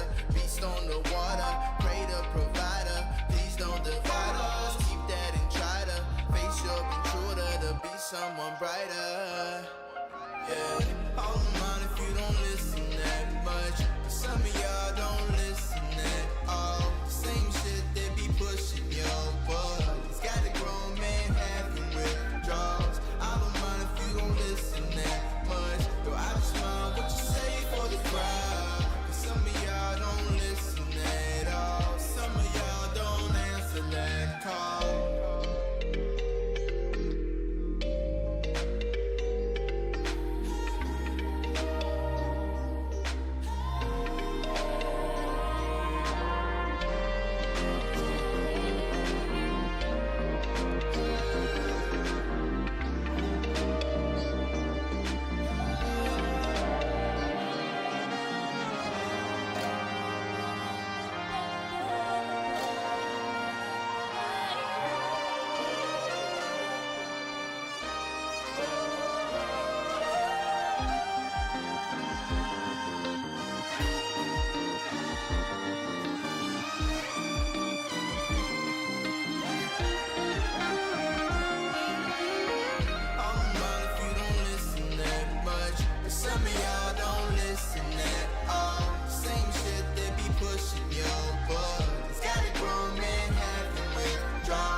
City of mine, how I love the city of mine.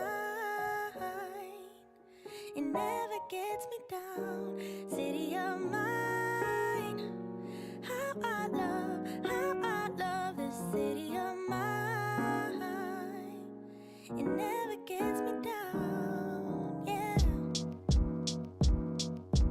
I was born in the city, I was raised on its edges. My pop worked his life when it's complex. I found love in its center. If I could live here forever, think it'd be for the better. I love the weather, even though it's fog 24/7. I love the people. This is the city I met all my best friends. And I wanna thank every brick, I wanna thank every entrance to every building that I step in this city of mine. I owe you most my best moments in life. See, I fell in love for the first time in Golden Gate Park. I saw my first rap show at Great American Hall.